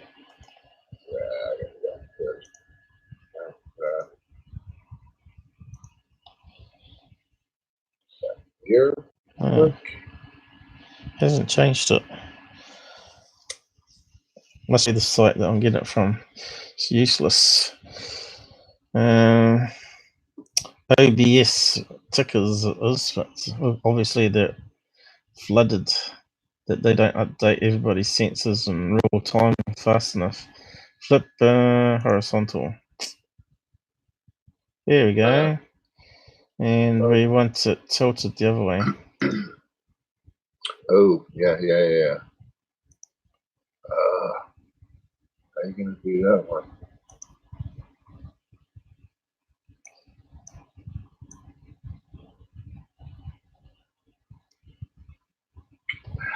Good question. This is where it gets a bit hard with three-dimensional image. Yeah. See, I see what you're saying. That's cool, though. What happened to it? Did I cancel off it?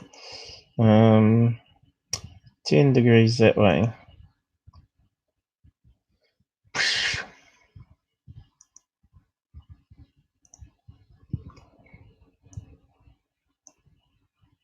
There. Yeah.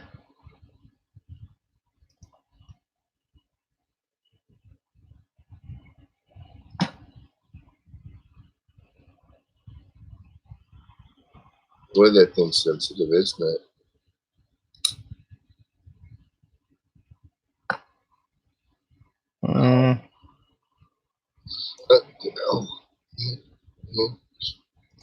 I think that's right. Pretty dang close. Nah, it's not even close. No, you got to go ahead and get that. The wing on the left's got to go up. Yeah, I don't think you can do it with that image without distorting it. So I think that's. Yeah. Don't think you can do it. That's. Yeah, I see. It just makes it good disappear. Okay. Oh, that's too bad. It gives you a idea for some things, but sometimes it's useless for others.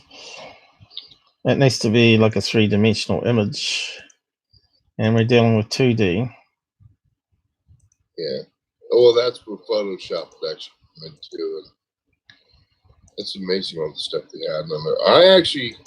I put it on my computer, and my computer started to stutter. Yeah. And I'm like, what's going on? So I went ahead and I got rid of the whole thing. Just dumped it. Uninstalled it. It's like everything's been fine ever since. So no Photoshop on my computer.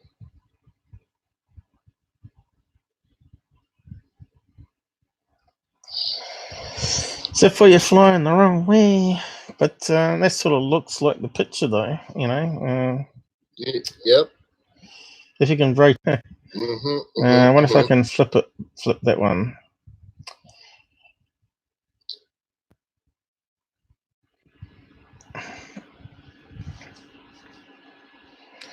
And if the sun's reflecting off that, it's going to flare up white as it's going at speed. So yeah, you're going to get the. I think it's more white on the top side than it is underneath. Actually, I think it's white because it's meant to hide in the snow, isn't it? So.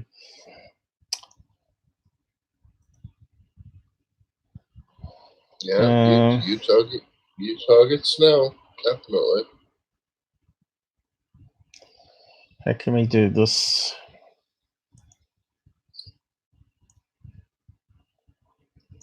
Rotate it. Actually, there you go. I'll just paste it on a new image layer. Now,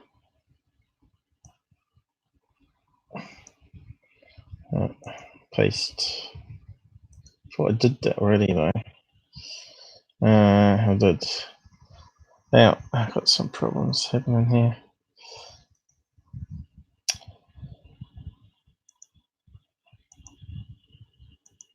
There you go.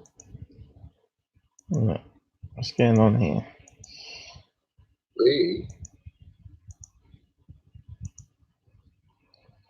Yeah, what's going on? It's highlighting everything.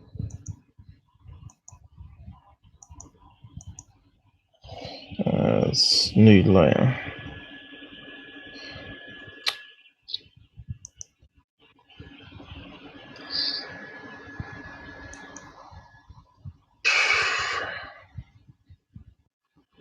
Flatten. Paste. Yeah,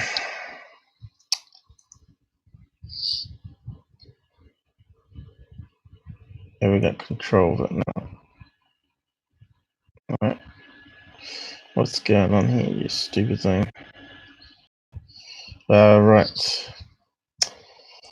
Because I didn't flatten it before I copied it. Let's try again. Copy. Now it should work.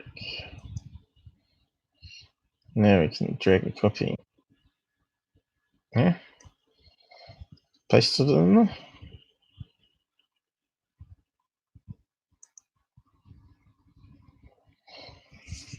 What am I doing wrong?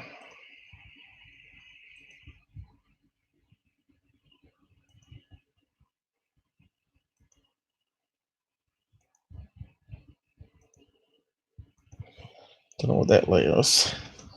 That can go. What's in this layer? Nothing. Okay, that can go. Let's try again. Copy.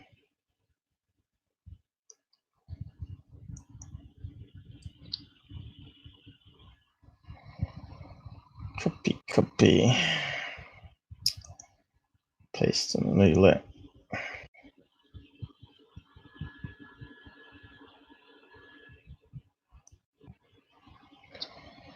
Okay. So to get it going around that way, I don't think we can get it, can we?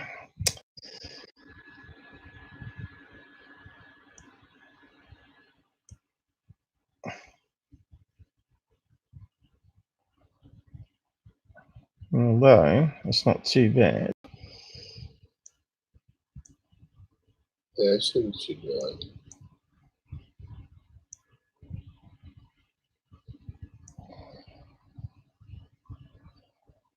Yeah, it's not the right angle. Matches one wing, but not the other.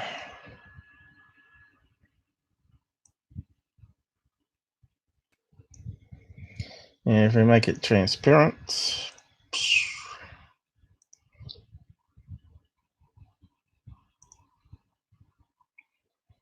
if we do a difference, we've got them merging together. Look how close that is, you know. Even though we haven't got the right image, it still looks like it's going to. Yeah. Showing up does. You're so smart.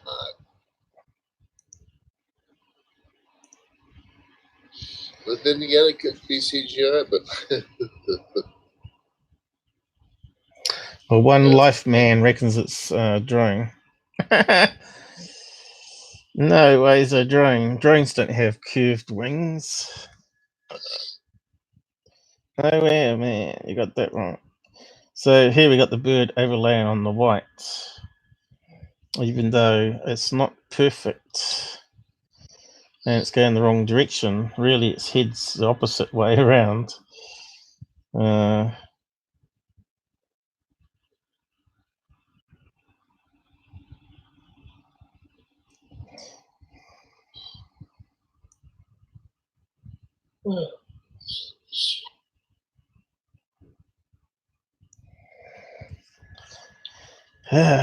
It's a bit frustrating that we ain't got a right image though. Let's just have a look again.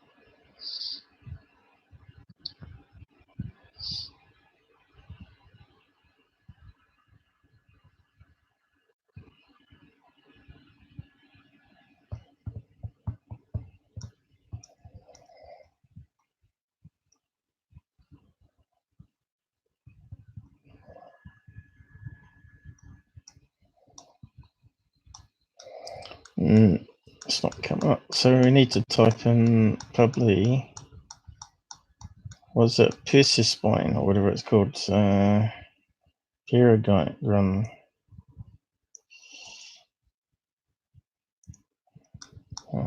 Gliding.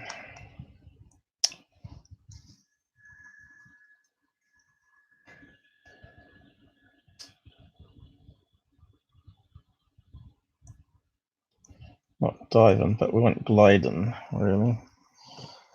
Gliding.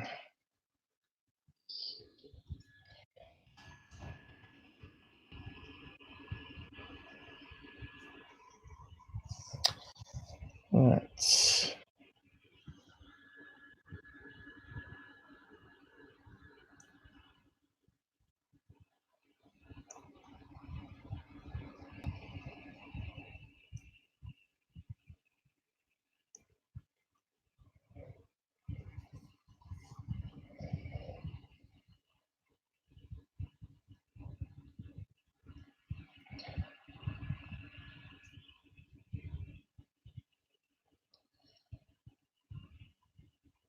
So there's one that's sort of gliding along the cliffs. Wing tips back.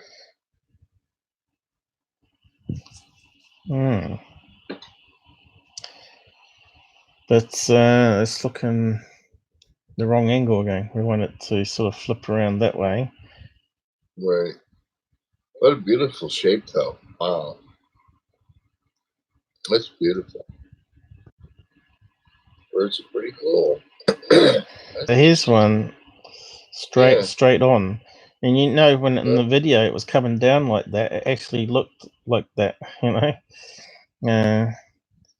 We could just twist the wings. Yeah, I don't know if we're going to get the one we're after. Yeah. So that's coming in the right direction.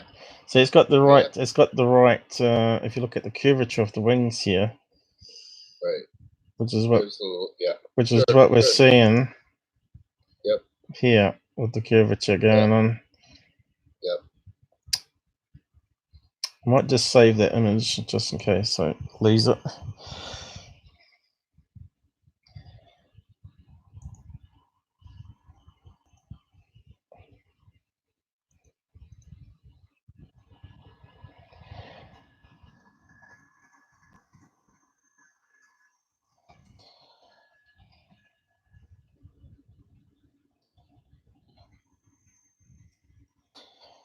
Because they're saying it's a drone in the side there, but can it be a drone?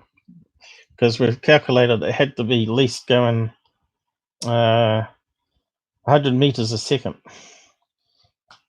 from the so can a drone go 100 meters a second? Are you there? Yeah. I'm sorry. I think you fell asleep. They're saying it's a drone in the side thing, and I don't think a drone can do 100 meters a second. 100 meters.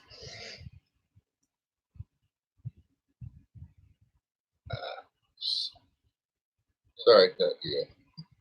Oh, yeah.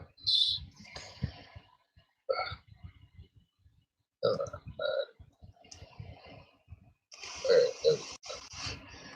What's the top speed of a drone? Yep. Okay. Boom. All right.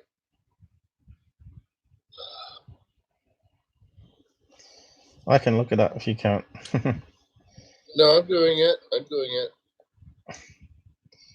So I'm bouncing between two. Cameras here.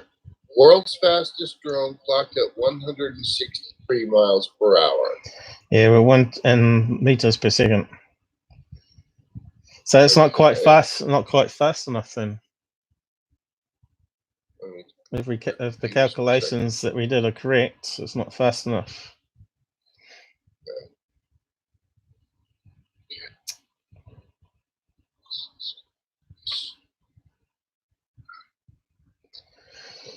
It's the wrong way.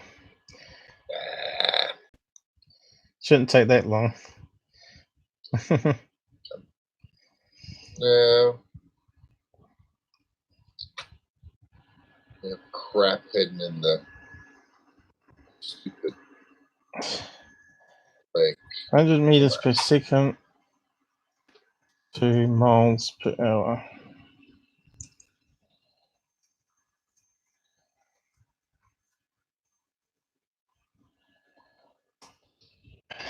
What is the time anyway? yeah. No, Gerard. So it's got to be what the Falcon speed is, 223 miles per hour. But because the drone's moving, we can chop off some of that speed by probably 20 miles an hour, which is probably right for the parallax movement. So it still fits a bird, because a Falcon do 100 meters per second, which is 200 miles per hour, which is basically its top speed on a dive and glide. Now, you just said a drone top speed was 160 miles an hour, didn't you?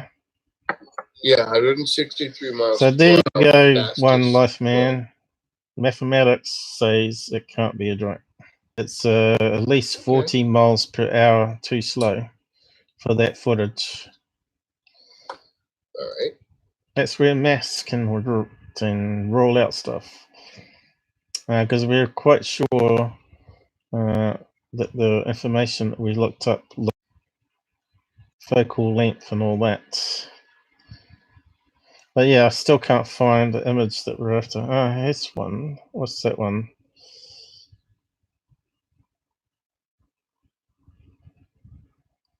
So for he's tilting the wrong way, isn't he?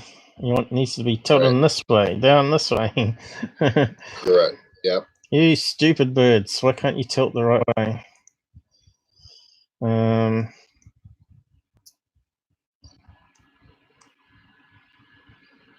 That one's tilting the right way.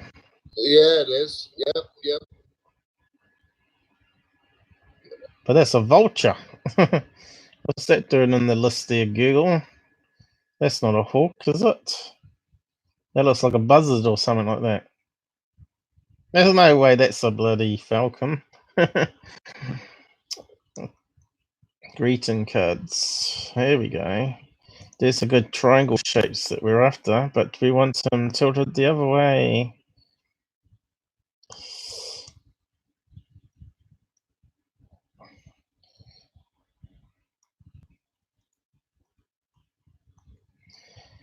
Jared's normally good at looking up these things.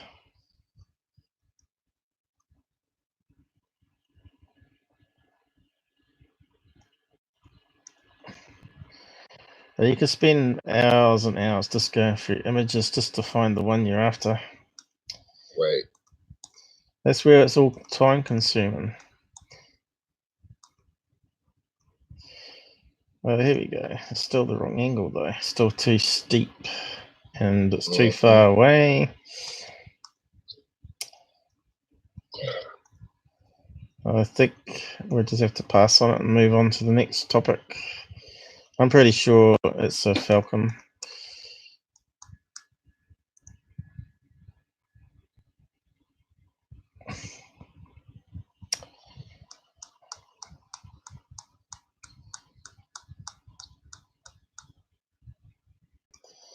I'm trying to flip the bird in my head the other direction. Right. Right. That one could work. Too steep though. Too steep again. Too steep one. We want one that's less. That one maybe. We'll flip it. We'll flip it's going to be upside down again.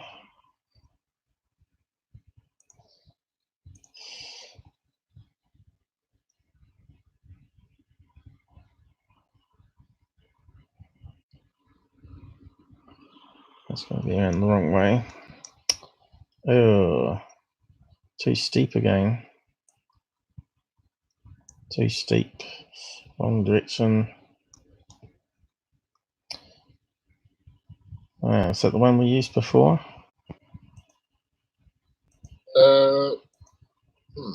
No, it's different. Look at the black shading under the wings. Different. Yeah, that's much different. But yeah, it's got the wing tilted the wrong way again. It's the right one, but we want it to sort of fly in this direction.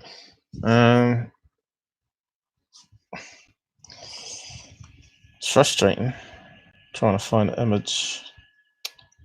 And the hunt goes on.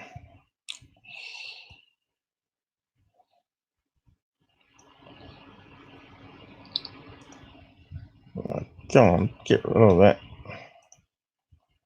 Now it's fucked up. Oh, I swore.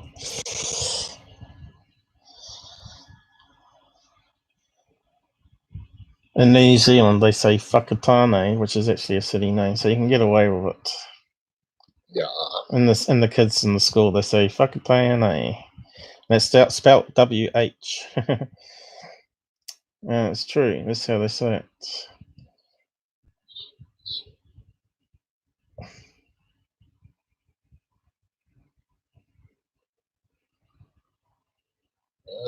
No. I go mad looking at all these, just trying to find the one.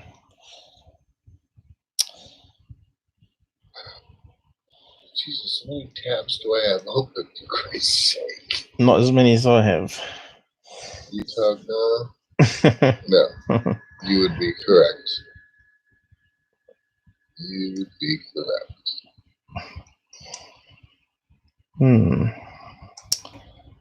Yep. Twitter, apps. Anyway, I think I'm gonna have to boot this one in the bum.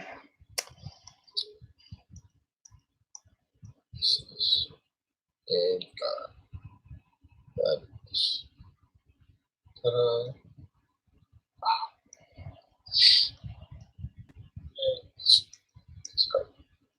Guess we won't get through the night.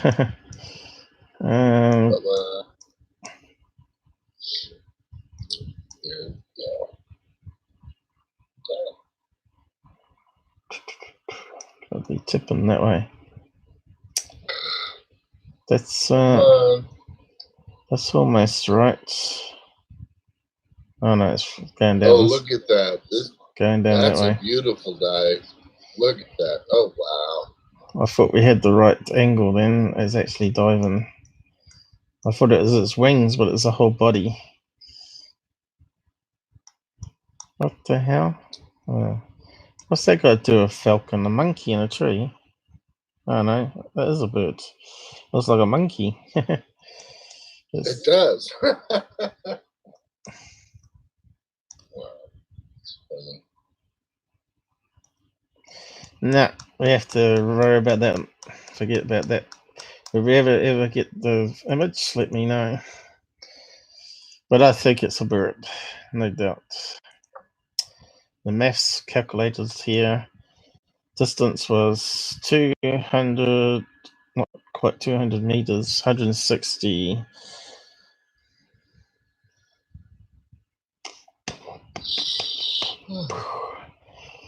And that's only approximation too. So we can close that. So that was quite a useful calculator actually. We'll probably use that one again. So where do we get to? So that one can go.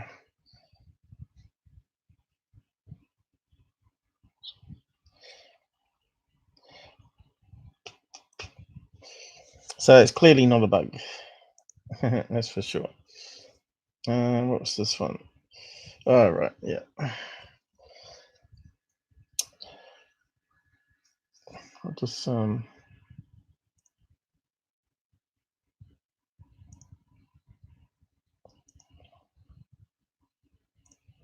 free up some memory.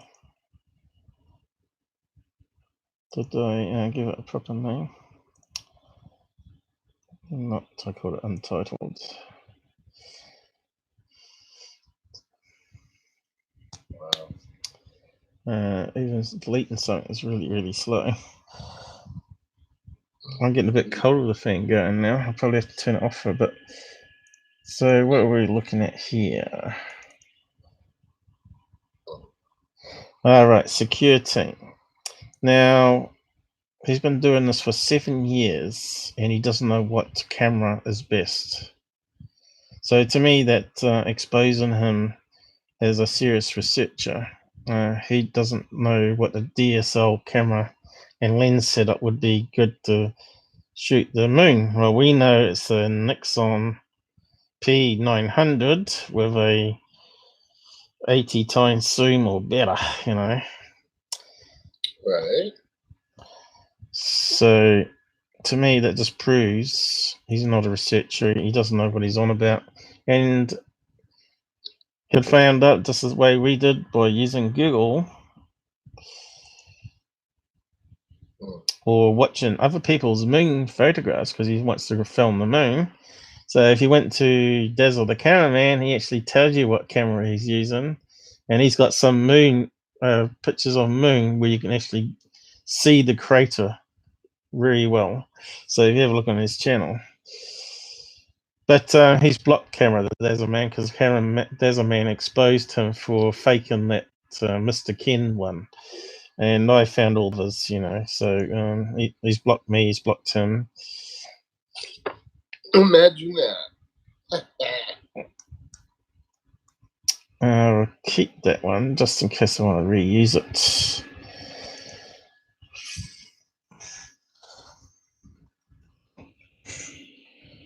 So I'll post it up on Discord or something, see if Gerard can find a match for it on the angle there. There you go. Then we can put it to rest next time better.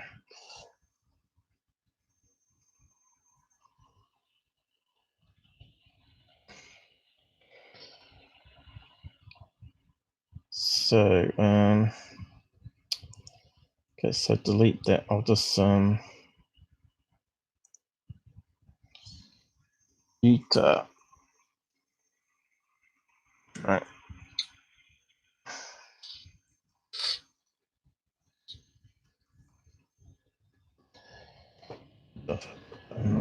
That'll do. The R&E didn't work again. But go away. Expect to spend so long on that. But that's the way it goes. So yeah, security team has put out a thing saying that Falcon one is a fast walker, which it's not. So fast walker is, if we open up what do you call it, Freedom of Information file on Black Vault, he asked what a fast walker was, or any references to fast walker. Now piss off with your pop-up ads. And this is basically what he said, which you can't read because the font's too small. Right.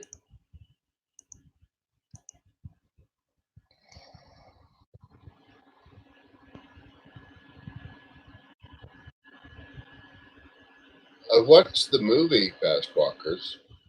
Okay, so if we read that.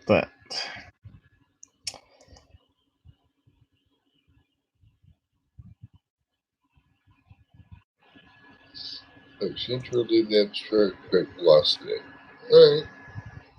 Well, it should be going to the speaker. Fast walkers is a term created by the North American Aerospace Defense Command to classify unidentified flying objects which enter or leave the atmosphere at a great velocity and which are sometimes captured on the Defense Support Program satellite system. Slower anomalous objects are referred to as slow walkers. Okay, so basically what it's saying is Defense Support Program satellite means it's got to be radar, sensor array. So it's not actually a blur on a camera image. It's actually an object moving fast on a radar sensor scope. which leaves the atmosphere at a great velocity. So I guess that's detecting rockets, I guess, or that enter or leave the atmosphere. It goes both ways. And slow anomalies, objects are referred to as slowwalkers. But what he said down here was letter from Northcom regarding fast walker and slow walker regulations. The request was worded, I respectfully request a copy of all Air Force regulation procedures with the reference fast walkers and slow walkers. Northcom said that all NORAD material was classified. Yes, indeed. And the only reference he got was from NASA, is it? Space tracking and characteristics utilization, also a PDF. So is that a 2008 technique that is developed to determine the orbit of the sun illuminated? So it sounds like it's from a patent. Illuminated satellite passing through the field of view or sensor platform in a highly elliptical orbit and geostationary orbit satellite, pretty much what they're saying there. So it's nothing to do with blurs that you get on video images, bugs or birds with motion blur. So even he's got that wrong. He's feeding the wrong information, the terminology there. What's happened is some UFO people have picked up the term fast walker and applied it to clearly videos rather than radar sensor arrays. So just like to point that one out there. Oh, sure. Pop my balloon, Paul. Thanks. Jeez. Yeah. So, you know, Thank you. so we're going to some MUFON cases now. I've seen those. Yep. This came out on MUFON and it was on. So what does that look like? When I saw that with a tail fin, straight away I saw a man-made object. You know, UFOs don't have tail fins. No. So this one made MUFON and it was put on TV as well. A Californian witness at San Diego reported watching a hovering oval-shaped object at 2,000 feet. Now, what looks like that and seems to hover? Could it be this? Right. Could it be this thing? Look at that thing. You know what that? No, I've seen those. I've seen many of those. Have you? Many of those. Have you? Yeah, oh God, yes. In San Diego? Yeah. Oh, they're all over the southern border. You know what this is? This is a massive radar blimp. Yes. There you go. Look how big it is. Yeah. You can see the men. There. You can see the men down here. That's a massive radar dish underneath. That's sort of using it for surveillance up in the high atmosphere. So to me, that drawing that guy's drawing, let's assume that the fins exploded. These two lower fins exploded for some reason. It lost a lot of helium where all the weight is at the end of it, and it fell from the sky. Now that's what I told Il. I think it's this, and something went wrong where it burst the fins, apart from the back one here, and that's what the guy saw falling from the sky. He reckons not. He reckons it can't go from 20,000 feet to 5,000 feet very quickly. Now, I'm not sure if the guy actually said how fast it dropped, but I got this little calculator here, another useful one called the splat calculator. How long does something fall before it hits the ground and what energy it produces? So most blimps are about 20,000 pounds. Now, it doesn't matter about the weight, actually, because I don't think it matters, because, as you know, a lead weight and a feather dropped in a vacuum always fall at the same rate. That's the wind resistance that slows it down. So if we say it said that some of the fins popped and it started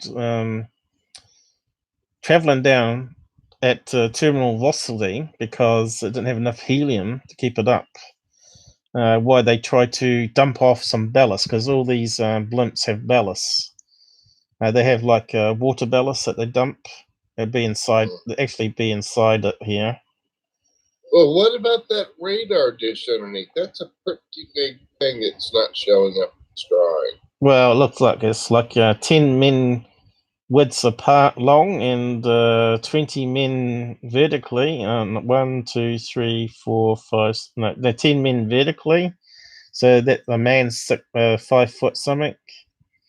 So that's quite 60 foot that way, and man's about a meter wide. Is it a meter wide? Which is what, 3, 4 feet? How many feet wide are you? 4 feet wide. So it's about 10 men, 40 feet wide, 60 feet. So that's pretty massive. And you can bet it's made of metal. So it's going to be heavy. But for them to slow it down suddenly, they would have a water ballast inside here, a counteractive weight that they dump. They either release helium to bring it down, right? Or they have little jet motors that pushes it down. So here we can see here, what's this thing here going along here? I don't know. Looks like a jet engine. Some sort of prop that pushes it along. So where's the ones that's for downward motion? Down here by the looks of it. Looks like they've got fans that push air resistance down to lift it up. But normally they have it so they turn so you can push it downwards. Yeah. But I think what these were meant to be designed for is high altitude, and eventually the helium probably, I don't know, does it leak out? Maybe it doesn't. Maybe they got a material here, made it from a material that doesn't leak any hydrogen like mylar does. Mylar is actually quite porous, and eventually the helium slips through the atoms. Okay. Yeah. And gets lighter and then comes down. Yes. But you can see here they've got a lot of ropes on it. So to me, that there looks very much like the guy's drawing. No, he saw that at 20,000 feet. So we looked at a plane that looked like a square blob. Remember that one? Highway 75? Yes. So what kind of detail is this guy going to get of this thing that's at 20,000 feet? They might not be this design, but they may have variations of it. They may have a longer tail fin that goes this way. It gives it more control. So I'm just saying, I'm just throwing it out there as a possibility rather than saying it's a UFO. I reckon it's... Sure. I say it's a military surveillance blimp, that case I was talking about here. So it's hovering, overshaped, 20,000 feet, dove towards the ground and stopped at 5,000 feet. So if they suddenly lost a lot of helium and it dropped suddenly, and it's remote controlled, probably won't be any people in it. It'd be like a drone plane. They would have dumped a lot of ballast to counteract the helium loss, because it will have a lot of water ballast inside the blimp.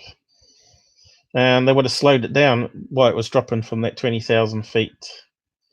And how long does it take to drop 15,000 feet to 5,000 feet?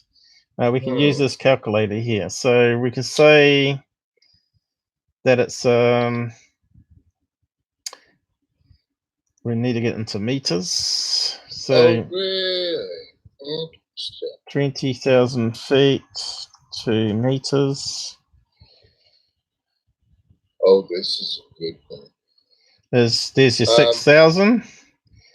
So I just plugged in 6,000 here. It takes it to drop, but it drops down to 5,000. So it's not going to hit the ground. So we got to probably subtract 5,000 off that figure. So 20,000, 15. So if we put in 15. So that's the distance it fell. is 4,600. So we plug that in. So it's 4,600. How many seconds does it take to fill that distance? And it works out 30 seconds. 30 seconds. Only 30 seconds to drop that fast. So how long was the guy watching it for? 30 seconds? Drop very fast. Did it drop in a few seconds? If it dropped in a few seconds, then it's impossible because this is terminal velocity. So terminal velocity to drop that distance was 30 seconds. So I'm not too sure if he actually says in his report, but I don't know if I got it and listed here, but we can look it up. It's got the case number. See, it says it dropped quickly, but doesn't say how quickly that quickly is. 30 seconds. So that's like 1, 1,000, 2, 1,000, 3, 1,000, 4, 1,000, that sort of speed, up to 30. The witness estimated 2 p.m. September 9, 2000. Oh, here it is. There you go. I was approaching George Avenue exit. I noticed a large white object in the sky. See, again, white. Okay. Hey, what color are UFOs? putting Hang up on, what color are UFOs? Answer me. What color are UFOs normally? White or silver. Yep.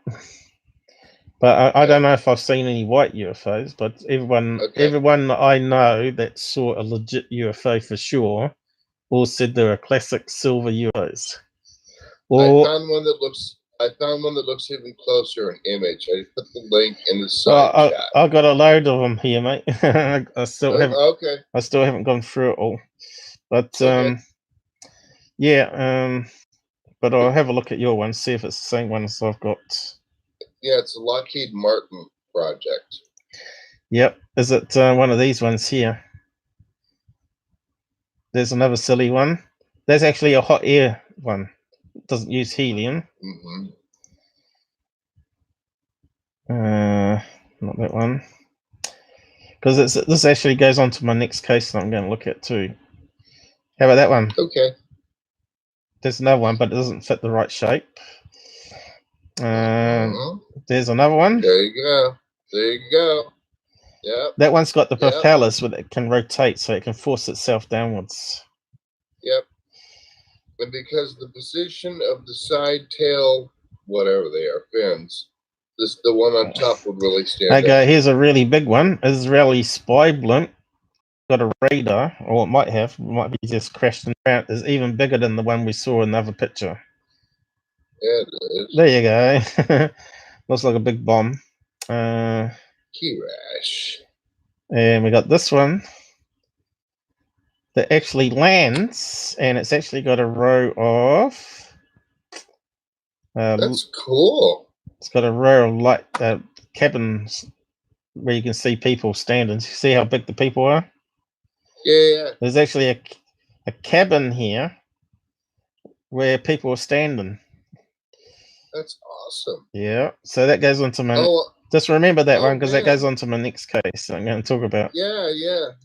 And this one here is another one that everyone thinks is legit in a warehouse called the Sky Ship, which looks like which looks like a UFO, but also it looks like it's on a. Definitely looks like a helium balloon that's on a structure. It's not actually a solid craft as such. So you can see like where it's been. You can see the framework through the light. Correct. Yes. But that's a photograph that people from wartime, is it? We're wondering about in the 40s, is it? And that's what I would think. Yeah, 40s. But anyway, I think these ones for my next thing. But yeah, I didn't see the one that you're talking about, so I'll just copy and paste it then. It's an interesting case, but I think my Earl said no way was it a blimp, and I just don't see his logic on that. Right. I wish he was on so I can sort of debate him about it. Yeah, I like Carl. He's fun. So that's the one we looked at. Ta-da. Airlander, yeah, that's the same one, but I got it on a different angle. Front view. Yeah. But it's not a better. Right. It's not a better match. It's got to. It's got to have a bigger tail fin. I still think it's. I think it's like this thing that's gone wrong. He reckons no blimps of like that will be he's ever seen in San Diego. I don't believe it, because this went from. Let's see. Well, that's in Maryland. Yeah, apparently Well, it got away. Surveillance drifts from Maryland to Pennsylvania. I'm not sure what that is on the map, but that's on the eastern seaboard up by New York. yeah, but they're not just going to fly it on one side of America, are they? They're going to fly it high up, and it's going to go out to sea and head towards what's over that side. It's North Korea and all that. It's got to go that direction, isn't it? Which is quicker. Maryland. How do you, okay. You know what I mean. No, actually, I don't. I'm trying to follow the logic where you're going up. Well, if you can launch a blimp from New York, it's not going to just stay in New York. It's going to travel across America in high altitude, right, and get to North Korea without any detection, so they can spy on it. So, which direction is better to go? Because the slipstream currents are actually right to left, which is east to west. That's the slipstream currents, which means it's got to go from New York to California to go with the slipstream. Why would you fly a blimp against the wind the whole way? It doesn't make any sense. Okay, I'm looking that one up. I think you're wrong. I think it's the opposite direction. Sorry. Huh. All right. Okay, there's Maryland. The slipstream currents flow from Middle East this direction. They fly this way. So the slipstream will carry that. Yeah. Come on. So where's San Diego? Down here. See, look, it's not too far. It's almost parallel. It's going to drift across here. Have a problem in the sky, fall almost to the ground, but they stop it. And then they probably turn it around and fly it against the headwinds back to home base and fix it, probably. But where's North Korea? What's the quickest route to North Korea from here? As well. Obviously, with the wind, it's going to North Korea up here. And if we went this way, it's going to go across. It's got to go across a lot of other hostile territories. It's got to go across the Middle East. It's got to go this way. North Korea. I think it's a great distance as well. 2,000 kilometers. 2,000, 4,000, 8,000, 9,000 that way. And that one looks like it's 4,000, 6,000, 6,000 bits. So it's definitely a lot shorter going that direction too. So I think it's just the same thing. It's gone wrong. Tail fins exploded. So if we calculate slipstream, goes from yeah, but you're going to get some interesting answers. I already did that. Winds, wind system, something else. Okay.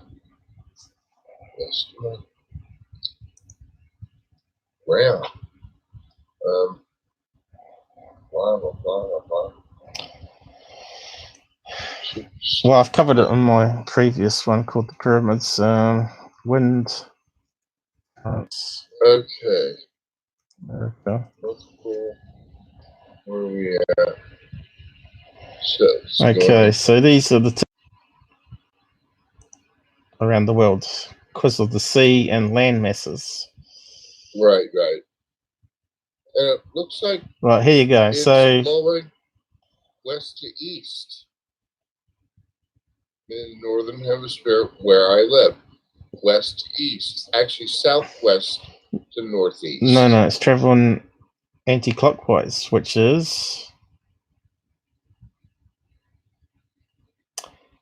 South America. Does it change when it goes up the top? Yes. Look at it. Look at it along the eastern seaboard. It's heading to the northeast. On that map. Yep. It's just a But Gulf look, Stream. Bam. no, but here up to the middle, it's straight across. Bang. Straight across there. Oh, okay. So they're spinning around that way. Would they send a blimp that direction? But here it's going. You know what I'm saying? It's going with the blimp. If you launch from here, go across and hit the winds over the sea, they're all going to go that direction. So it carries on from over here. There's the arrow from there over to here. Heads over to North Korea. Okay. Gotcha. I think we just need a better chart, actually. Here we go. Why didn't it go? So when I did my pyramid ones, I said, why did all the pyramids always happen Central America down to South America? You can see here the wind slipstreams. If the Egyptians had some sort of airship, goes right across to where all those pyramids are, you know, in the middle of America and up here in Mayans. That's where they all are. They're all up here, all in that location. That's where the slipstreams happen. Here's another one.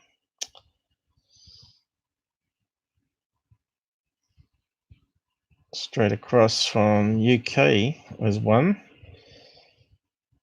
But aren't the slipstreams at relatively high altitudes? I think you'll find it still goes in certain ways. So there you go. Current wind does have spiraling happening, but oh, I hate that feature. Puerto Rico, that's Central America. You can see it almost goes straight across from Europe there, where all the pyramids are located, straight from Egypt. And those, then it sort of moves upwards here. If you get into that, if you go too far, you're going to go towards North America. Oh, I've done it again. So let's have a look at this one. So they seem to focus on South America mostly. Want North America one.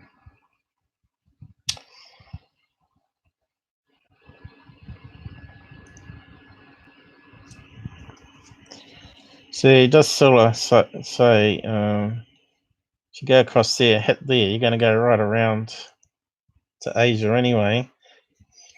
Well, if you go here, you're going to go to the edge of Africa. It makes sense you want to get to over this location because that's where Russia, China, and North Korea is. So if you're going to do a spy satellite, that's where you want it. But anyway, you can keep looking until you get some better maps. So I think I had a better one for my episode I did.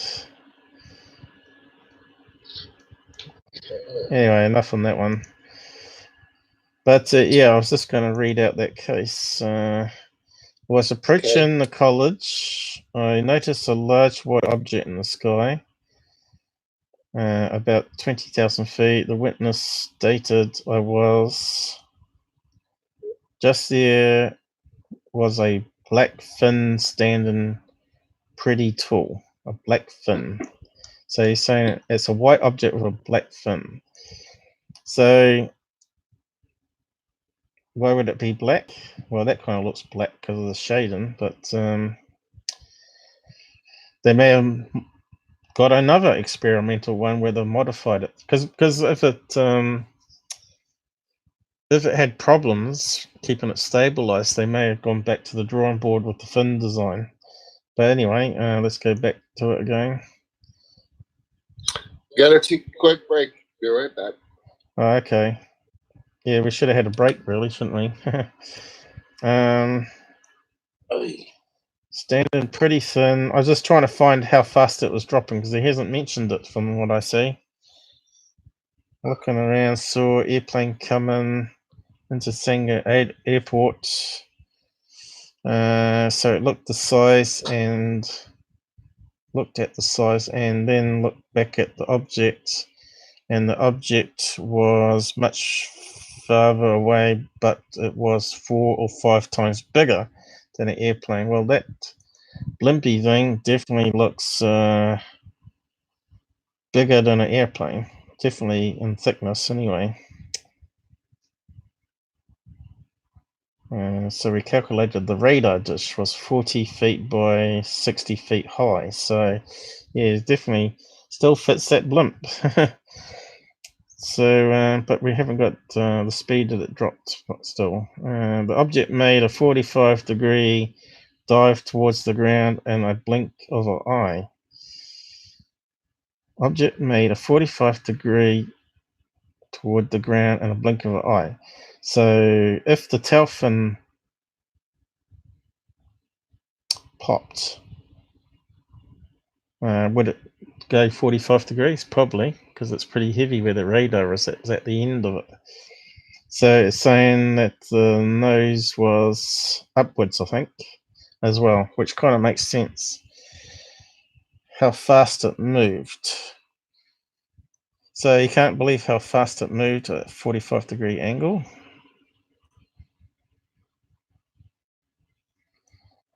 I've never seen anything move that fast. After that, I was trying to watch it, but also driving down the freeway. So he wasn't actually paying attention because he was driving. The object hovered for a bit, then started to move slowly to the south. Then I pulled off the freeway. By the time I could not see it anymore. Earl Grey closed this case as an unknown aerial vehicle. Well, I guess it's really unknown because even that is, you know. So it doesn't have to be alien, does it?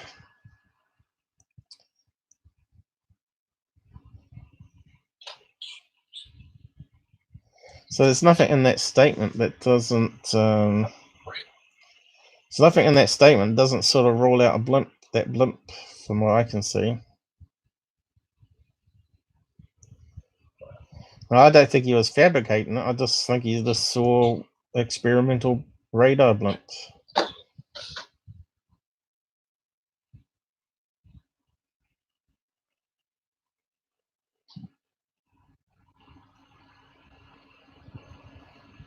I feel investigated to examine his work badge. So the witness is not looking for fame. He remains anonymous. Our Skype interview and his badge is consistent with story. The witness is able to recall his story without any slight deviation.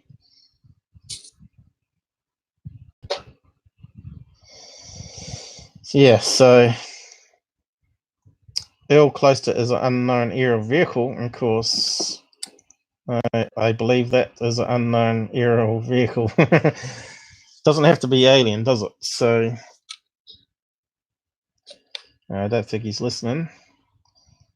Yeah, I'm listening. I'm here. All right. So I think we can be done with that one anyway. Okay.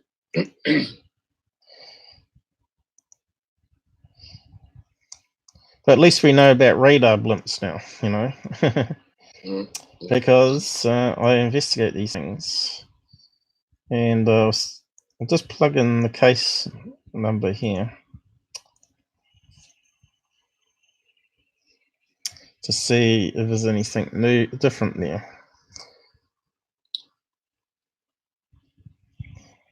Why is it not coming up? Don't tell me it's offline. That would be a bummer.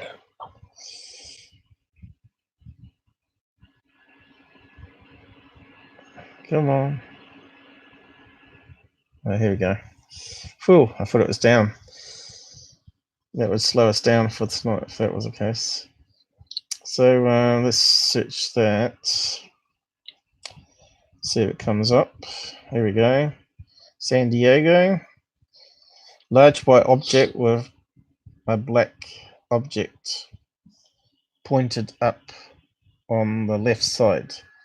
Black object pointed up on the left side. So that's slightly different to what that MUFON page said, and looks like we've got a lot more information here actually. So he was in the car, heading eastbound. I was approaching the college, a white large object in the sky, 20,000 feet. It was just staying still, which blimps do. Then I noticed to the left end of it, there was a black fin standing pretty tall, which UFOs don't need fins. Trying to get an idea how big this thing was, so I was looking around and saw an airplane south of me. It was much closer to me, so it looked as if the size, and then looked back. Object was much further away, which we read before, 5 times bigger.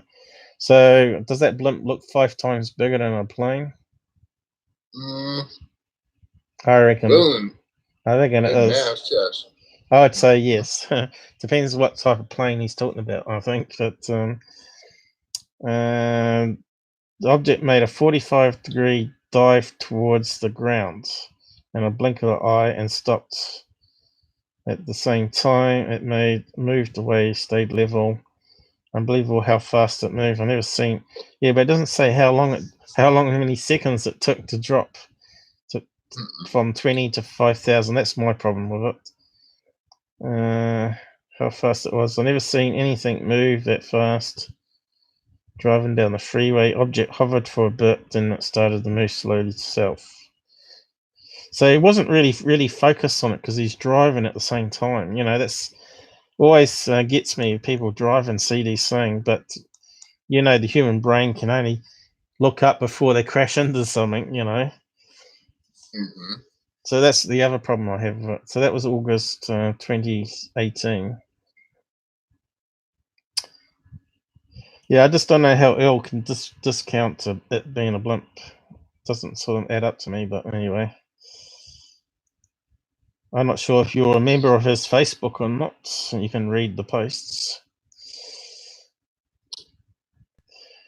What, on his Facebook page? Yep. Well, I didn't know he had one. Yeah, we all got Facebook. We all got and I've got a. But well, I don't normally add people to my Facebook because it gets a bit cluttered. But he's got about 5,000 people added to his.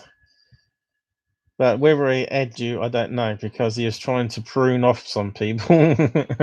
And it's a big job. When you got 5,000 people, there's no sort of automatic pruning function. Like people that haven't chatted to me for so long automatically purge them. Because, you know, he's been on TV, he's been on Open Minds, and people look him up and try and sub to him, and then they start sending them all these crazy pictures, you know, but like that guy was sending them to my Twitter page of that blurry trees and stuff. But he gets ones like that too, you know, mostly bugs on infrared camera or whatever. And he doesn't want to upset them, you know. He doesn't want to tell them that what they don't want to hear, pretty much. So that brings me on to this other case here, before I can go back onto the UK one. It's also in California, but this one's got no photograph. But it's a really interesting case, and you can see it's all from 1983. And it's a really long thing talked about. And I was talking to Earl about this one too, and April 1983. And when I read this out, it sounds very familiar to stuff I've heard before. Now, so let's see, I'll zoom in. 1983, Me and two friends were going catfishing at Lake Silverwood. We're off the road going south side of the lake and entered by the north. So what location? He reckons it's Area 51. So have we got a map? Where's this lake or river? Can't see it on that map. There must be there, is it? Lake Arrowhead. So maybe we have to plug that in. Let's see how far from Area 51 it is. So they entered north by the dam. We're on the switchback. And as we came around a curve, review was NE, northeast, looking out over the valley and saw a bright white light way out in the distance, many miles away, when I was finally able to Google it. It was coming from Area 51. When we came around the next curve on the switchback, it was about on top of us. My buddy yelled, "Stop and turn your engine off your engine." My cousin had a UFO burn out his electrical system on his car. So his buddy told him to stop because a UFO burned out his electrical system on the car, and he didn't want it to happen to his. Right. That's what I'm reading into that. I did and turned off my lights. He jumped out of my 4x4, and the three of us stood in front of my truck, and we were looking at this thing as it came towards us. We noticed that the light was on the bottom of the object, and it was huge. The front of it looked like a wrap around sunglasses. The bottom of it looked like wrap around sunglasses. Do you understand what he means by that? Not really. We're able to see it and counted. No, it says the front of it looked like wrap around sunglasses, right. not the bottom. I was reading it wrong. The bottom of the object. We noticed a light at the bottom of the object. Did I skip a line then or something? Yeah, I must have done.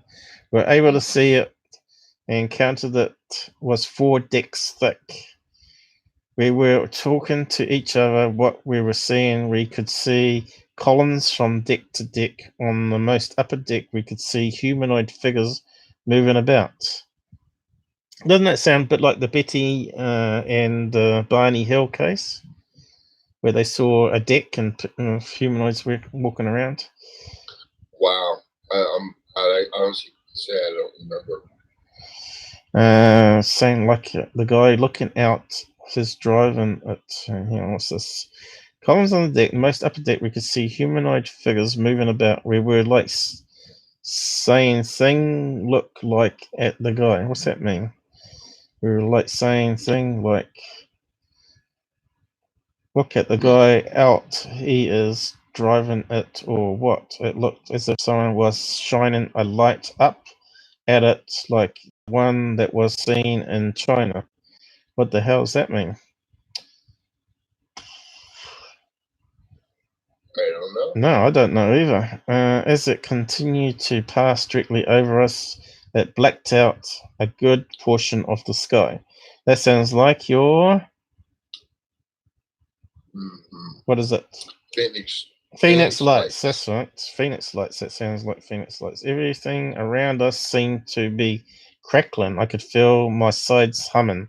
So how many times have you heard the air that's sort of charged with UFO sightings though? Thinking of it now, I'm glad I turned off my truck. As we were looking at the back of the craft, there were 4 boxes that were lurid and skimming like a road on a hot summer day. Sounds like heat coming out, obviously. Yeah, like Battlestar. Jet? No, like the Imperial fighters, not fighters, Imperial starships, with the 4 engines at the back. Yeah. That's what I'm sort of picturing that he's trying to say there.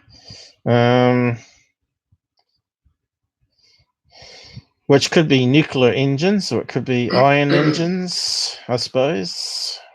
I don't think it would be rocket fuel. Why would it be humming? Obviously, it's got to be electrified somehow, isn't it? So,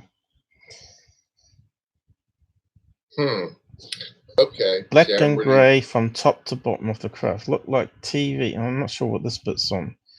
Shimmering like a road on a hot summer day. The boxes look like TV there's no channels on. Black and grey from top to bottom of the craft. I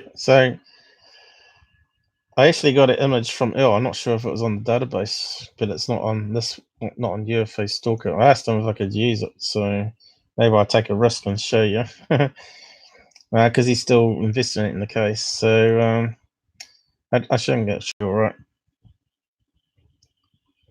right? So next time. Here it is, the drawing. So we just read out the statement there. So now we actually got it pictured in their heads. So wrap around the front was like sunglasses. There you go, the wrap around front sunglasses. So it is a... Oh, bingo. Look at that. Hello. Mover squares. Really? Okay. So that's saying the engine's on the back side of it. Yeah. I was on the underside of it. No, the back side as it passed by. Okay, I thought they were saying center side. Okay, yeah. No, the underside. He said there was an amber light or something, a light shining down, and they could see four decks, and on the upper deck they could see people walking around. So that means it's 4 stories high. In my book. Right. And obviously tapered off there. So yeah, it looks like a TR3b. It's got red light thing. Oh yeah. But because it's moving so slowly and it's low down, I said to Earl, that really sounds to me like Art Bell's sign. He said exactly the same. So if we go to Art Bell's one, and we carry on reading that rest of it. But if we go to Art Bell's one, that I've got a video here. Well, before I do that, I'll post this case here for anyone that was interested into it. We do find some good cases from time to time. You do. MUFON TR3b. It's that one. And if you go to Art Bell, that one there, I did a rest in peace thing using Earl Grey's music, would you believe? And I think that goes from there at some stage, so I'll post that there. But he'd give us you listen to his site and then compare to what those guys were saying. Bill. Oh, that's right. He was in Rum. I forgot that. Yeah, and where's that near? Area 51, isn't it? Oh yeah, well, it's 20 miles away from Death Valley. I mean, there's nothing there, really. It's a very, very small community. It's kind of cool. I like that. It sounds very like the same craft to me, but we'll have Well, it's in the right area, that's for sure. Same area, yep. And I'm not even sure what time he actually saw it, but we'll have a listen. You'll probably have to listen to it on YouTube. So we're going to have problems with it playing, probably. Can we get CC? Yes, we can. Well, at the moment, that's Earl singing. I kind of like that song he made. But this is Art Bell's property here. It was a very serious sighting. And here's what happened. My wife, Ramona, and myself at the time were on the way back from Las Vegas at about, I don't know, 10:30, quarter to 11 at night, something like that. And we were, I would guess, about 3/4 of a mile, maybe a mile from home. And Ramona said, "What the hell is that?" And she saw light coming up behind the vehicle. And I said, "No idea." She said, "Stop the car, stop the car." So I stopped it. And let me tell you about that night. There was about a 3/4 moon, maybe more than 3/4. And it was out here in the desert where we are. It's so quiet that you could hear crickets, you know, a 1/4 of a mile away. I mean, that's really quiet, right? No sound at all, no highways, no road noise, nothing. So we were in a little car. We stopped it, got out, and oh my God, from the rear, coming directly at us, here is this giant triangle. And when I say giant triangle, I mean really big. When this thing came over us, the stars went away, the moon went away, everything went away. It could not have been more than 150 feet above us. It was metallic. It actually had lights on it, on all 3 corners of the triangle. And it was deadly silent. I mean, you could still hear the crickets a 1/4 mile away. There was no propulsion. There was nothing. And this thing went directly over our head. I went into, as did she, a state of shock. I mean, we were just in shock. We stood there and we watched this darn thing go out across the Pahrump Valley and head toward what we know to be as Area 51. Never a sound from it. It could not have been going more than 30, 40 miles an hour, very slow.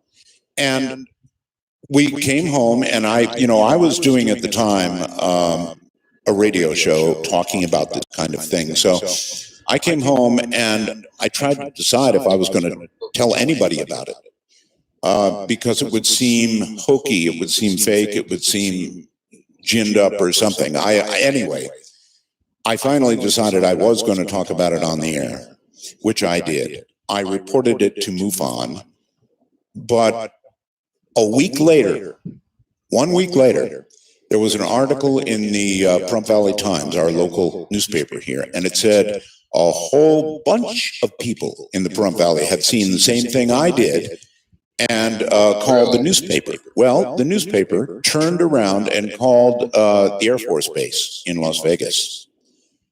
And they they told the newspaper that, yes, indeed, there had been a secret mission that had overflown the Pahrump Valley that night, but that it was a C-130 aircraft. Now, lie. I was in the Air Force. I flew in C-130s. If a C-130 had flown 150 feet above me, my teeth would have rattled. So it was a joke. What they said was an absolute ridiculous lie and a joke. But there you are. We were, thank God, not. But the key thing there, they admitted there was a secret mission, so they knew people saw something, but they, just like Roswell, they said it was a balloon or something. But again,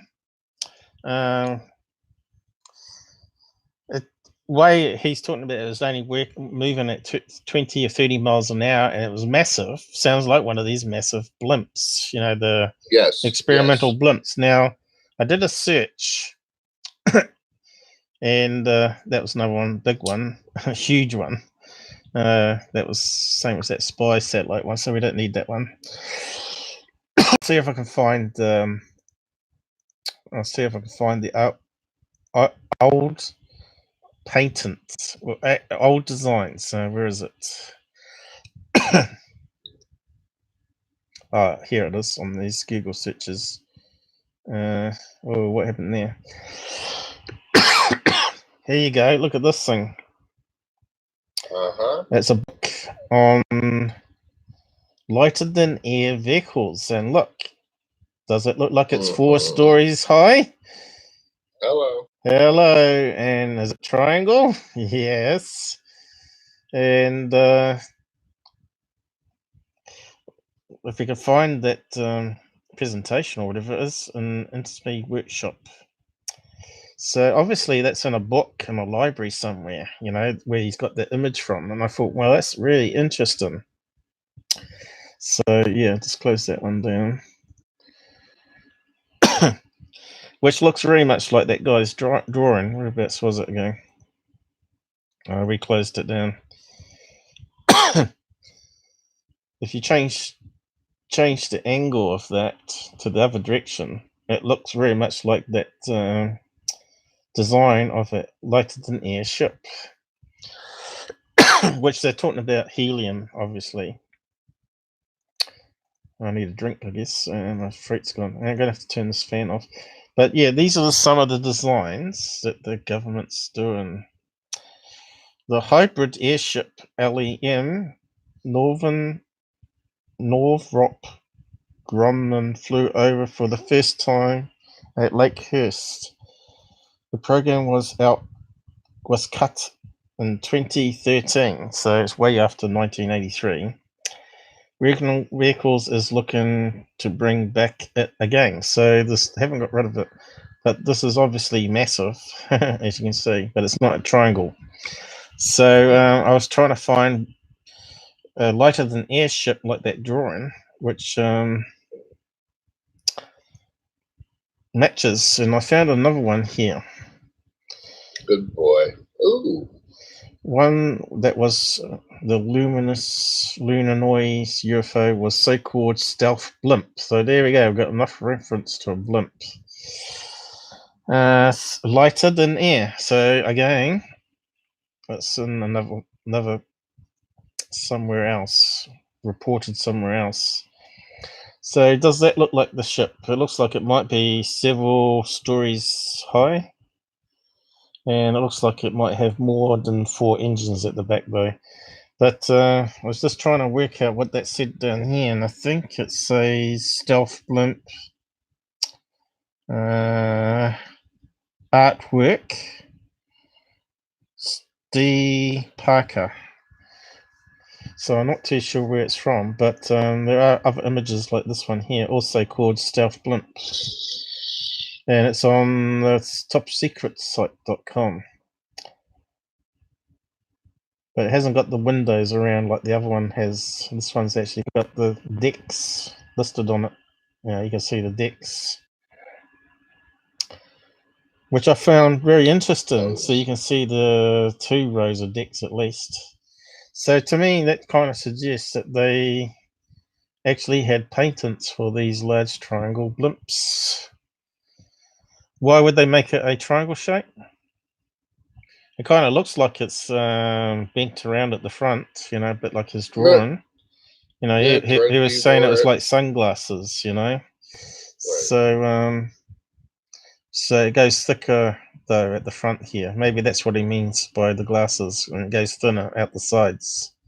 Wraparound sunglasses, Right. I guess he means these ones here. Wrap round sunglasses. See if we can get a picture. I can't even type. I don't think. Yeah, it sort of worked. So can we find a pair that matches what he's saying?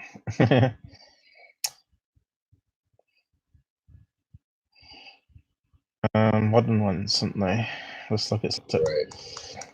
I don't think it's picked up somewhere where it's wrap around. Oh yeah, must have hit the caps. Sunglasses.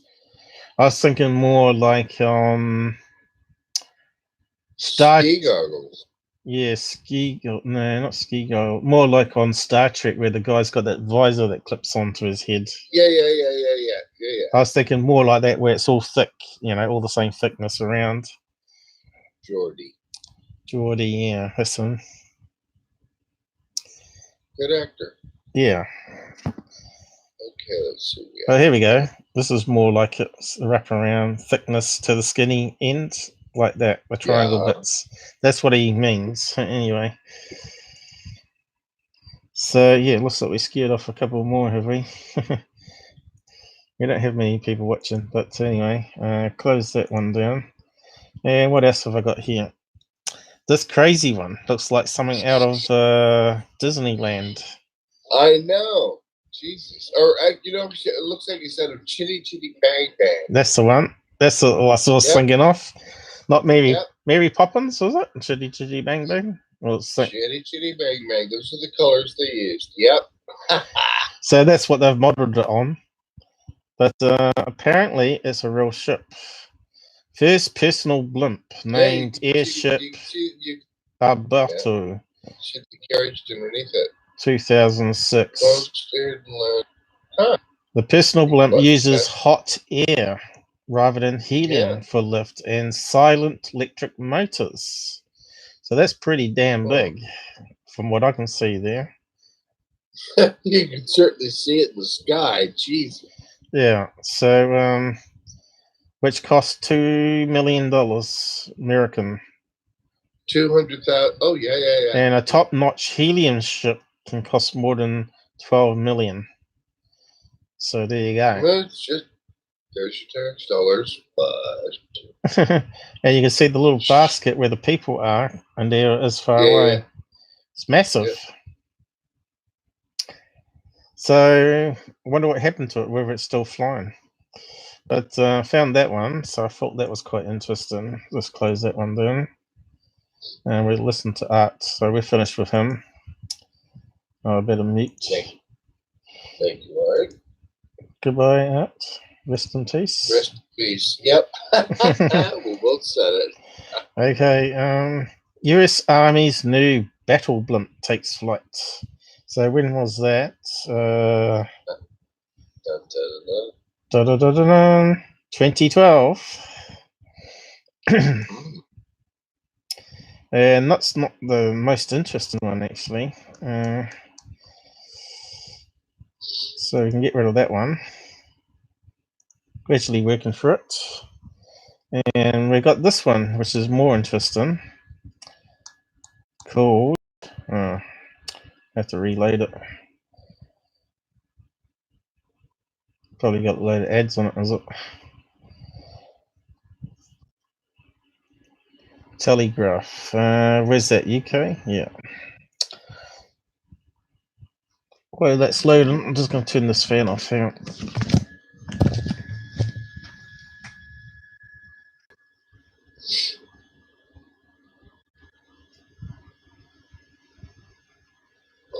That's what I want to check.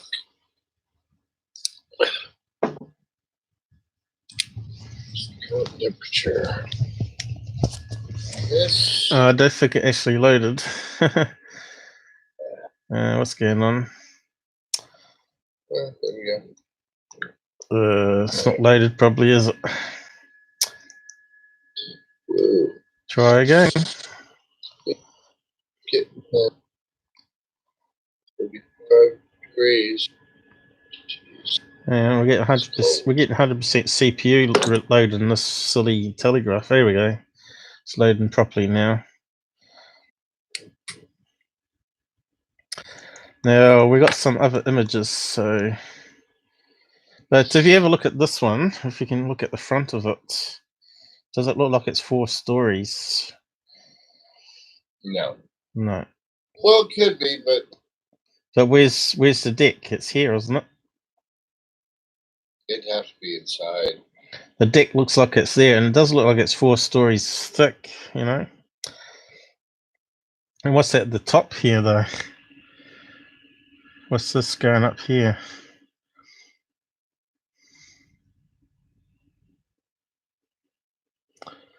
And it's just got little fans there. What's it got on the other end of it? So, don't think it's got any more pictures.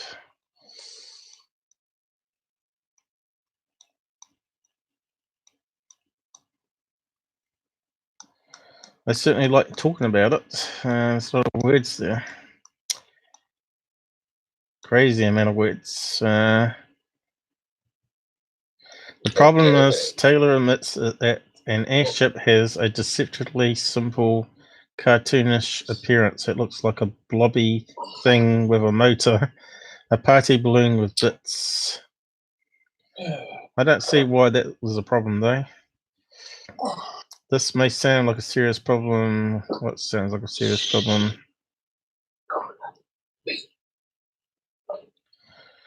They're either from 80-year-old who were once engineers in the pencil business, or little design companies who think they had a brilliant idea and this is how it should be done. This may not sound a serious problem, but as Fred is in his shed, Harris Fisher isn't likely to put forward a proposal to the government to build a new aeroplane, because big companies like Airbus and Boeing are so well established. Airship amateur hour. So the Lemvith will hover above Afghanistan at 20,000 feet. Oh, there's that 20,000 feet again. Yeah. Equipment with the sort of super-powered cameras that can read a signature on a letter from 4 miles away will be. So again, we're talking about surveillance blimps again. So it's quite interesting what they're doing. So we're going to see more of these. You reckon you see blimps all the time, but you don't see the early like hydrogen. Hydrogen, which was a disaster. But hydrogen has more lifting capability, so it can lift heaviest things up. But now we got carbon fiber, which is stronger than aluminium and steel, whatever they used, cables and all that. So they can build a very strong craft out of carbon fiber. Yeah, they can. And use helium, which is less, buoyant to compared to hydrogen. So, and it's safe. It makes it safe. So they should really bring it back. I reckon they should, like a world tour of the airship. Rather than. Wouldn't that be awesome? That would be awesome, because you'd be looking down all the time, and Yep. you can crap on people. Yeah, because they have to fly under 10,000 feet for breathing purposes. Yeah, I guess they were pressurized. Yeah, so it would be like a luxury liner in space, in the skies, rather than having a luxury liner in seas, and you don't have. Yeah. You don't have the big storms to worry about. You just fly over it. Yep. Or dodge it anyway. So yeah, here's some pictures of it coming down. Almost looks like the Thunderbird landing, actually. The Thunderbird, I love it. Good example. And look, you can see a front view of it here, but the picture's so small. I don't know if we can bring it up or not. Here we go. Look how cool that looks. Oh, wow. That's awesome. Yeah, and it looks like it's got window bays here. So yeah, it's not all around, but I can see where they may have done other prototypes, you see. Sure. So I'll post that one down the side, because that's quite an interesting pictures there if people want to look at. That's awesome. I call it the New Age space airship. Wow, I've never seen something like it. That is totally cool. Airship. Go humans. Finally. Why is it not working? There we go. No, still haven't got the R going. Oh, this computer. It's gone lowercase for some reason. I don't know. Here we go, that'll do. So you can have a look at the pictures yourself. So, yeah. So looks like Thunderbird coming down. It really does. I like it. I think they definitely need to look into doing that again. Well, Google was looking into these airships as well.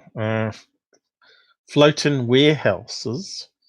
And they just restock it with books, or not Google, Amazon were looking at it. Yeah. And they're going to restock it, the warehouse in the sky. They would have people in it, of course, maybe a couple of people or whatever, and they'd use drones to fly up. Yeah. Boxes of stuff, and they just stick it in the warehouse. And when people order, they use the drones to drop it down to them. Wouldn't that be cool? Oh, They'll do it. I wouldn't put it past them. Yeah. Amazon's got the cash. Good old Jeff Bezos. Yeah. Boy, Trump really hates that poor guy. He's so rich. So rich. He deserves it. I mean, Amazon's awesome. Oh, I don't know. They screwed me over. I was an affiliate with them for a while, and I was selling about $50,000 US stuff a month, and they go and change all the rules that you can't use search engines. So it screwed up because they're only paying you like 5% of the profit, Right. which would only be like $1,000 a month out of that 50,000, you know.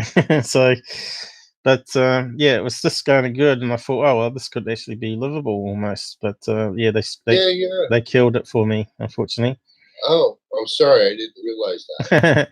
So I hate the billionaire. He's only got what 300 billion or whatever it is. Oh yeah, crazy amount of money. See, I don't understand how the monetization works on YouTube. I have not looked at that at all, so I don't know. They basically screwed over the affiliates that actually made Amazon big. But at the moment, they've now got ads on Google where people are saying they're making thousands of dollars as middlemen. It's called drop shipping or something like that. Huh. Where you become a middleman. So basically, it's like being an affiliate. Right. You basically put ads up, which goes to this like a pencil sharpener to somewhere in China, and they deal with taking the credit card transaction and shipping. All you do is act as a middleman, Right. but they call it drop shipping or something, where you get a higher commission and stuff. And you got the brokers. And you got to sell so many of them. So what they do is they make these special ads up on Facebook, and they blast the ads on Facebook. And if they get like 1,000 sales, they meet their target, so they get a commission from China as a monthly thing, sort of thing, and they can make a lot of money. Interesting. Yeah. You cut out then. Why did you cut out? Oh, we're getting 100%. I'm not sure how the video is going. Is it going all right?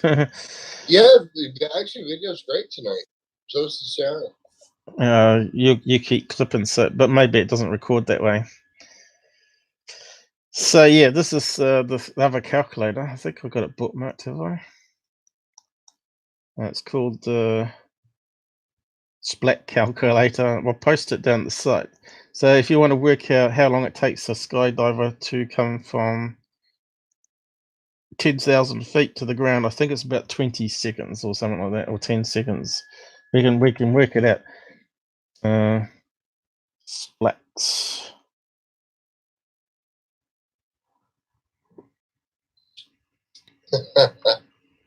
Hang on. I thought something was going wrong on my computer then. I'll just.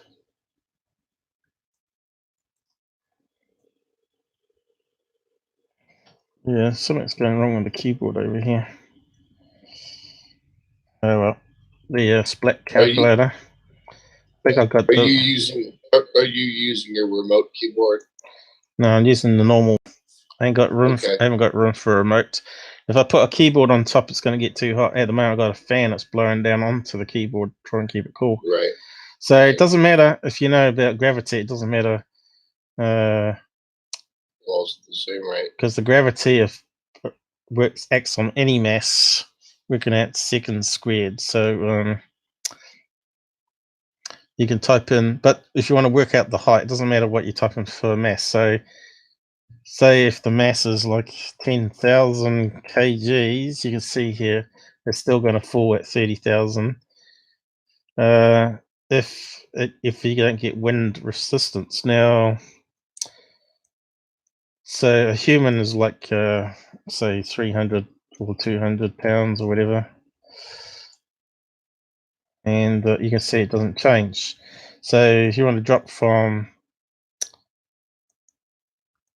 10,000 feet, what's the normal skydiver jump from?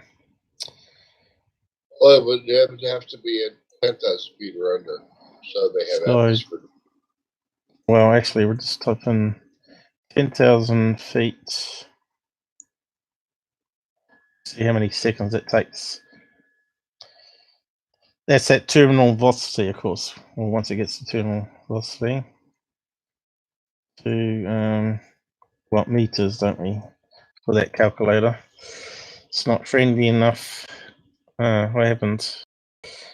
Did I box it up? Oh, here we go. It was coming. Going slower. Might be because I got the paint thing open, is it? What else I got open here?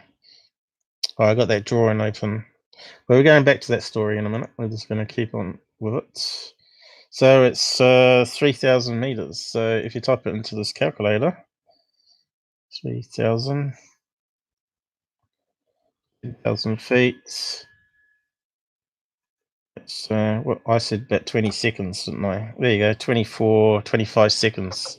That's not very long at terminal velocity, Nope. but because they got flying wings, they slow, and parachutes, they slow themselves right down. So obviously, what's the average time for a skydiver to come down with, say, flares? You know, you've seen it on videos, about 5 minutes, 10 minutes. Yeah, the paragliders have a little more leeway as far as gliding around as opposed to a parachute that's just flat coming down. Yeah, they sort of drop it.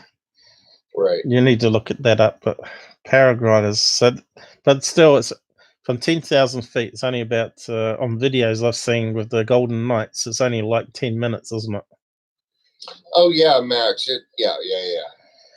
But they've changed it from, what did I say, 25 seconds to 10 minutes. So that's how much drag of the air can do. So, but yeah, there's a little calculator there, handy thing maybe to work out how something can fall from the sky at terminal velocity. You might want to look up. Saves you having to calculate it. Just plug it in. So we're back to this. We're back to this here. So we got to what it looked like. So we had a look.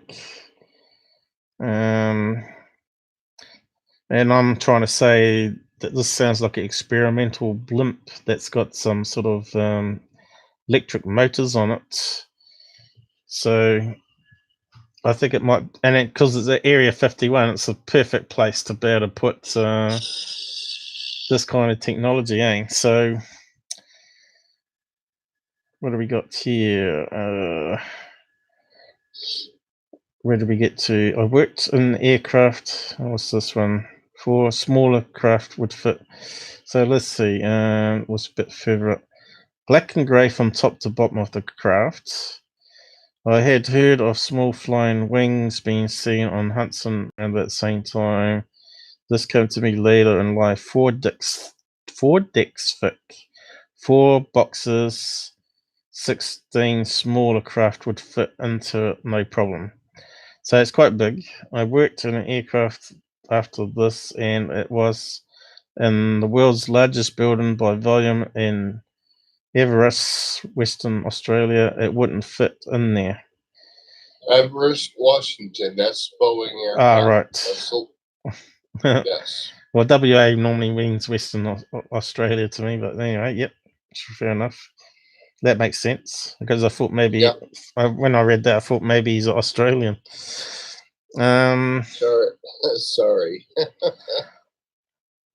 It wouldn't fit in there. The ceiling would collapse with all the structure having to be removed to fit in.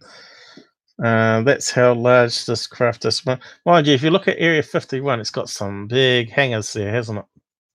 Yeah, it does, but nothing compared to Boeing. Boeing is enormous. Enormous. Well, we got warehouses over here for food and whatnot, and they're pretty massive buildings. But here we I don't doubt that, but within the United States, it's the large freestanding structure in the country. It's enormous. Yeah. So if we largest aircraft hangar.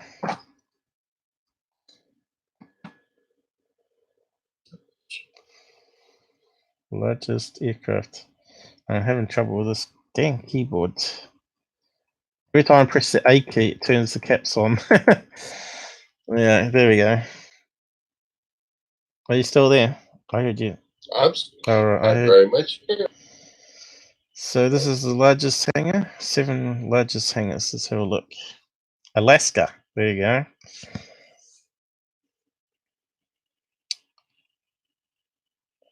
Here we go. Here we go. So what can we? We got little tiny pictures, unfortunately. So can't really see There we much on that go. one. Hangar Okay. Hangar 7, Europe, 1990s. Here we go. The world's 7 largest aircraft hangars. Take a look, shall we? Right. Spruce Goose. Oh, the Spruce Goose Dome. That was Howard Hughes. Lockheed Air Terminal.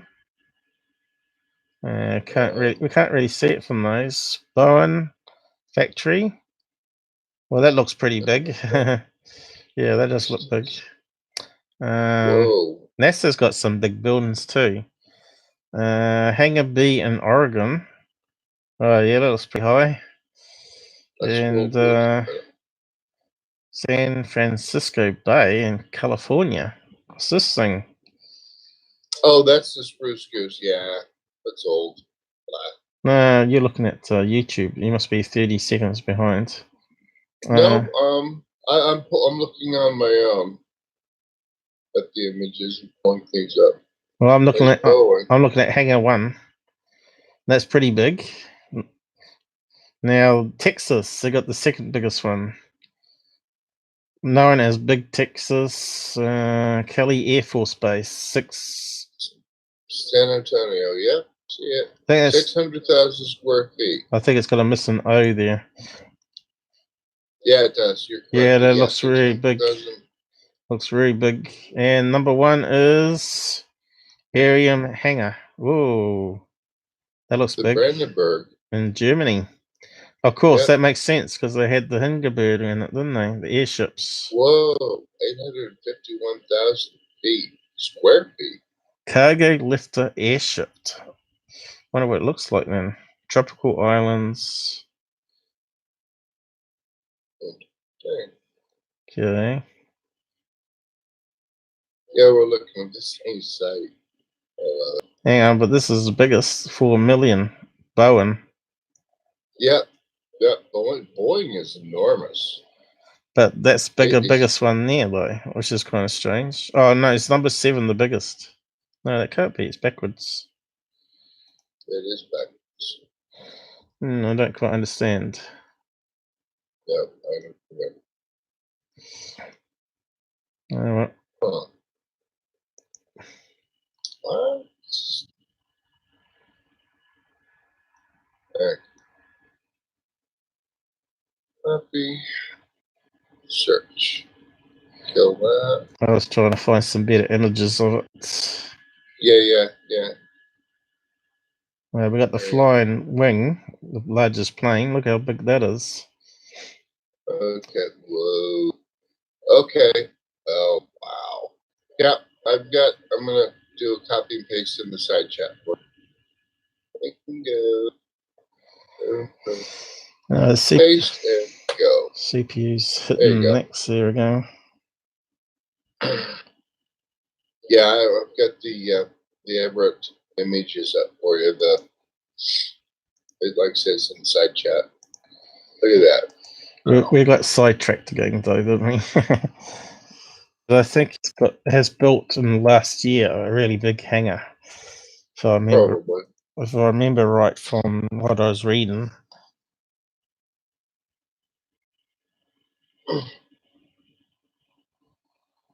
Who knows what they have? Yeah, it looks pretty big. They can fit a couple of big planes in there, no problem.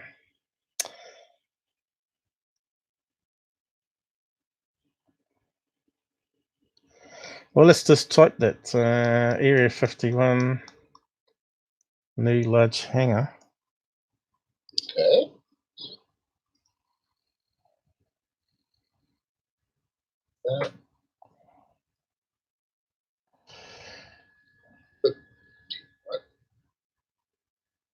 So I'm not going to have enough energy to do that MUFON case to wrap up that bird this time. Have to be a Friday thing. New large hangar, Area 51. Pretty sure there was one being built. Here we go. Hanging on the bingo. Got it. Yep, we're looking at the same image. Can we actually see it properly though? New large hangar and other new. Ah, there it is. We need By the way, who's that? It's not a very good picture though.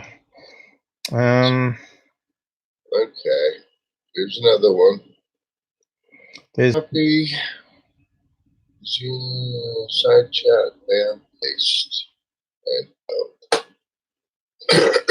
excuse me.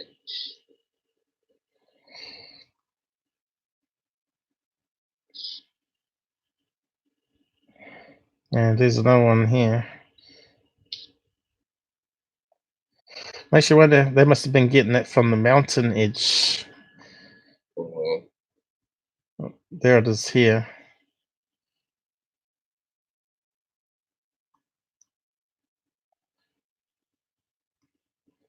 Flying wing dome.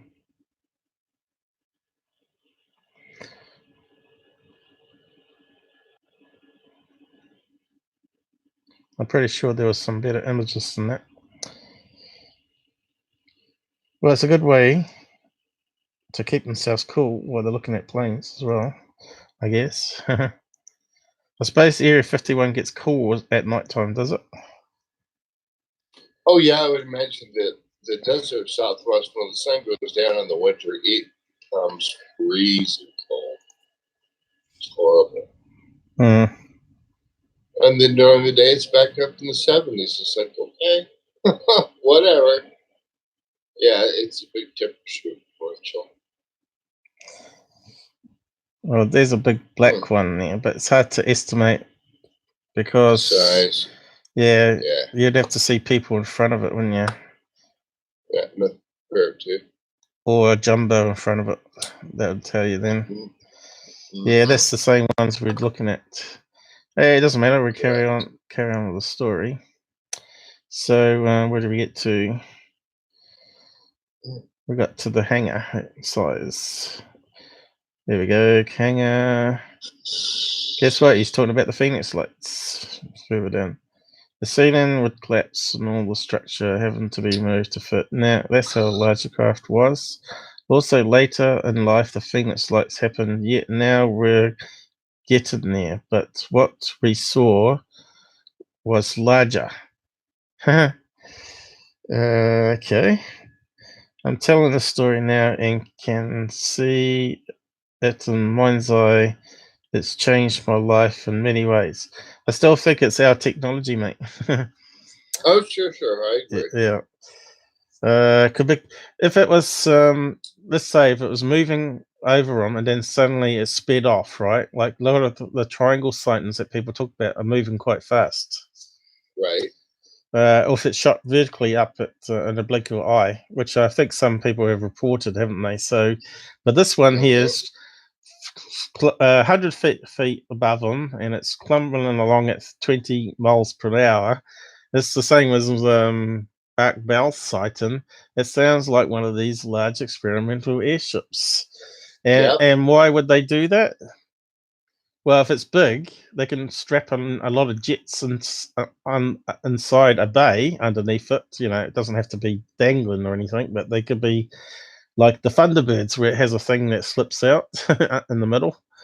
And they could put tanks and all sorts of stuff in there, and they could just have a flying warehouse that Amazon's talking about. But instead of it being a warehouse as such, it's a warehouse of ammunition and aircraft, you know. Rather than having it in the sea, you have them coming down from above. Right. Which is a bit like that Captain Scarlet, or whatever his name is, from like the J90 series, from UK, where they got that flying airship. Oh, sure. Yeah, and they got jets that fly off it and stuff. It's like a another ship, like a carrier ship. So Right. I can see the Americans will probably want to do that because if it's helium, it doesn't need lots of energy to float at buoyancy in the atmosphere, and they could just fly planes to and from it for refueling, and they could even send up C-130s to dump all the fuel back into the flying warehouse, so to speak. So yeah, I could see how that would work. So yeah, I reckon they covered up the Phoenix. Like all that flares dropping to me was very suspicious, Oh yeah, big time. And as Art Bell said, they phoned up the Air Force on that sighting of theirs in Front Valley, and they said yes, it was a secret mission. So that sort of confirms it was their ship. The triangle ship was theirs with the lights on the corner. So I reckon it's exactly the same as this one. So I'm not sure how Earl's going to close this case off, but he said he was agreeing with me the other night on this one. So changed my life. I went to as a career aircraft structures finally assembled. Did the B-1B bomber and all 3 aircraft that was built at Everett facility. The direction I figured it was going was towards Norton Air Force Base, where I will have heard there is a mountain that has hangar doors to it. Is that S4 he's talking about there? Or was he talking about something else? He's talking about something else. Lockheed Martin, there's a couple of the deep black companies they're just to the southwest of Area 51, right by I-8. Can you east and west? Can you bring up on Google Maps for Norton Air Force and place the link, maybe? I will be happy to do that. Well, if you can find the mountains that he's talking about, maybe. Sure. Maybe it was going. Who knows? We got back to the truck and continued on our way fishing, talking about how weird that was. And only 3 of us would believe it. Come on. Had told people after it had happened. I was working electronics industry at the time with inventors and physicists. It was like I was telling a lie. So none of them believed them, but I believe it. I believe it's airship, experiment airship. Ooh, it hurt because I knew what I saw. 1983, when was carbon fiber invented? Got to be 1980, surely. Beautiful. So that might be something else. All right, I've got Northern Air Force Base. What would you like me to look for? Have you pasted the link? It's right next to. See, I pull it up with Google Earth. There's no way to post the link. Carbon fiber invented. So does that fit the year number? Hang on. Well, carbon fiber's been around for a long time then.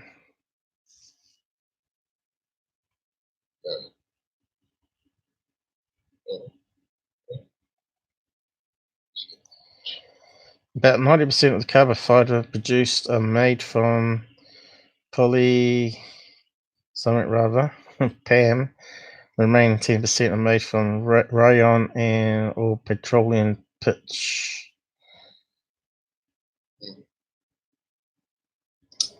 Location. Ship. Really? So, what year did they say it was? 1963. So it's been around since the 1960s then. Developed. Carbon fiber was first invented near Cleveland, Ohio. I can't say it. Ohio. I don't know. That one always gets me. I just if I try and read it, it always goes wrong. But if I don't think about it and say it, it always Ohio. Okay. There you go, Ohio. Oh, hi ho. Hi ho, ho ho, Oh. I go. Ohio. Where's that silly name come from, though? So it's almost like a yodel. It's Ohio. Okay, so carbon fiber has been around for a long time and it fits the time frame. And I think we got there almost to the end. Electronics over today with the Phoenix lights and picture of the craft that was seen over the airport. So that must be the picture that we saw. I would like to know what they would think of what I had told them I saw now. It happened after my mum had died. It makes me wonder sometimes, could it have been her in there showing me something that was life changing? Did put me on the path. I don't know what he's on about there. Always wanted to tell MUFON the story and hope it helps someone else come forward. I retired from aircraft now and have finally gotten this off my chest. So he obviously works in the Air Force making planes and stuff, or maintenance, electronics. So yeah. So to me that anyway, doesn't sound like alien technology. That sounds like human technology they saw there. right. But it just makes you wonder, what was the Roswell crash as well? You know, that was quite a few years beforehand.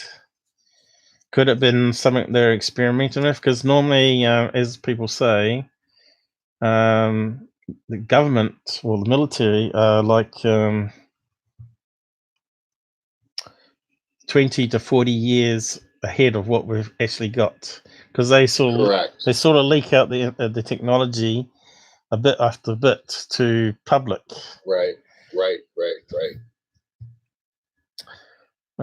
Obviously, they don't want the Chinese to copy it. Anyway, I think must be getting late there for you, and I think I should wrap it up now. And yeah, it's now 5 a.m.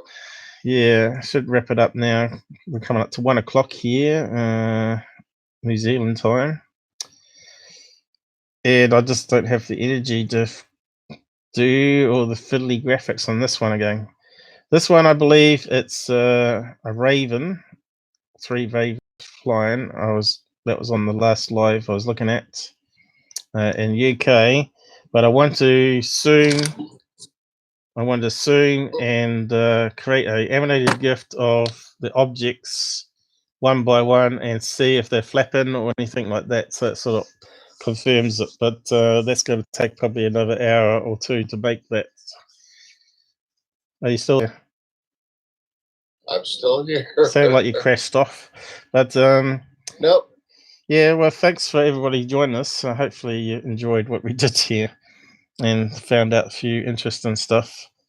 But I keep learning more every time. We got to wrap it up now because I need to go to toilet too. We've been going almost 4 hours, so that's not too bad. Not too bad for midweek. So I'm just gonna flip to my goodbye screen and please like and share, and we'll see how many people watch it later.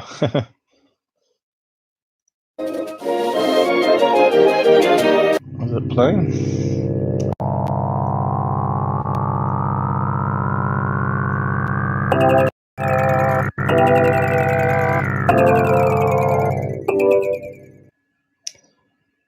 That's nice.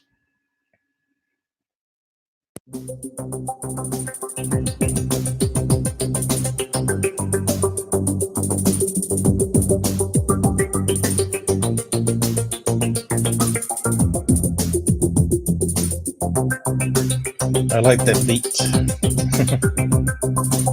You did a good job on this. This is great ending.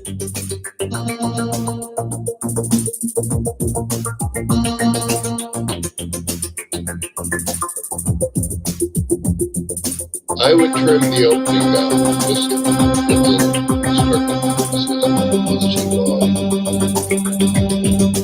Oh, sometimes you need that to troubleshoot, though. Right. Good night, everybody.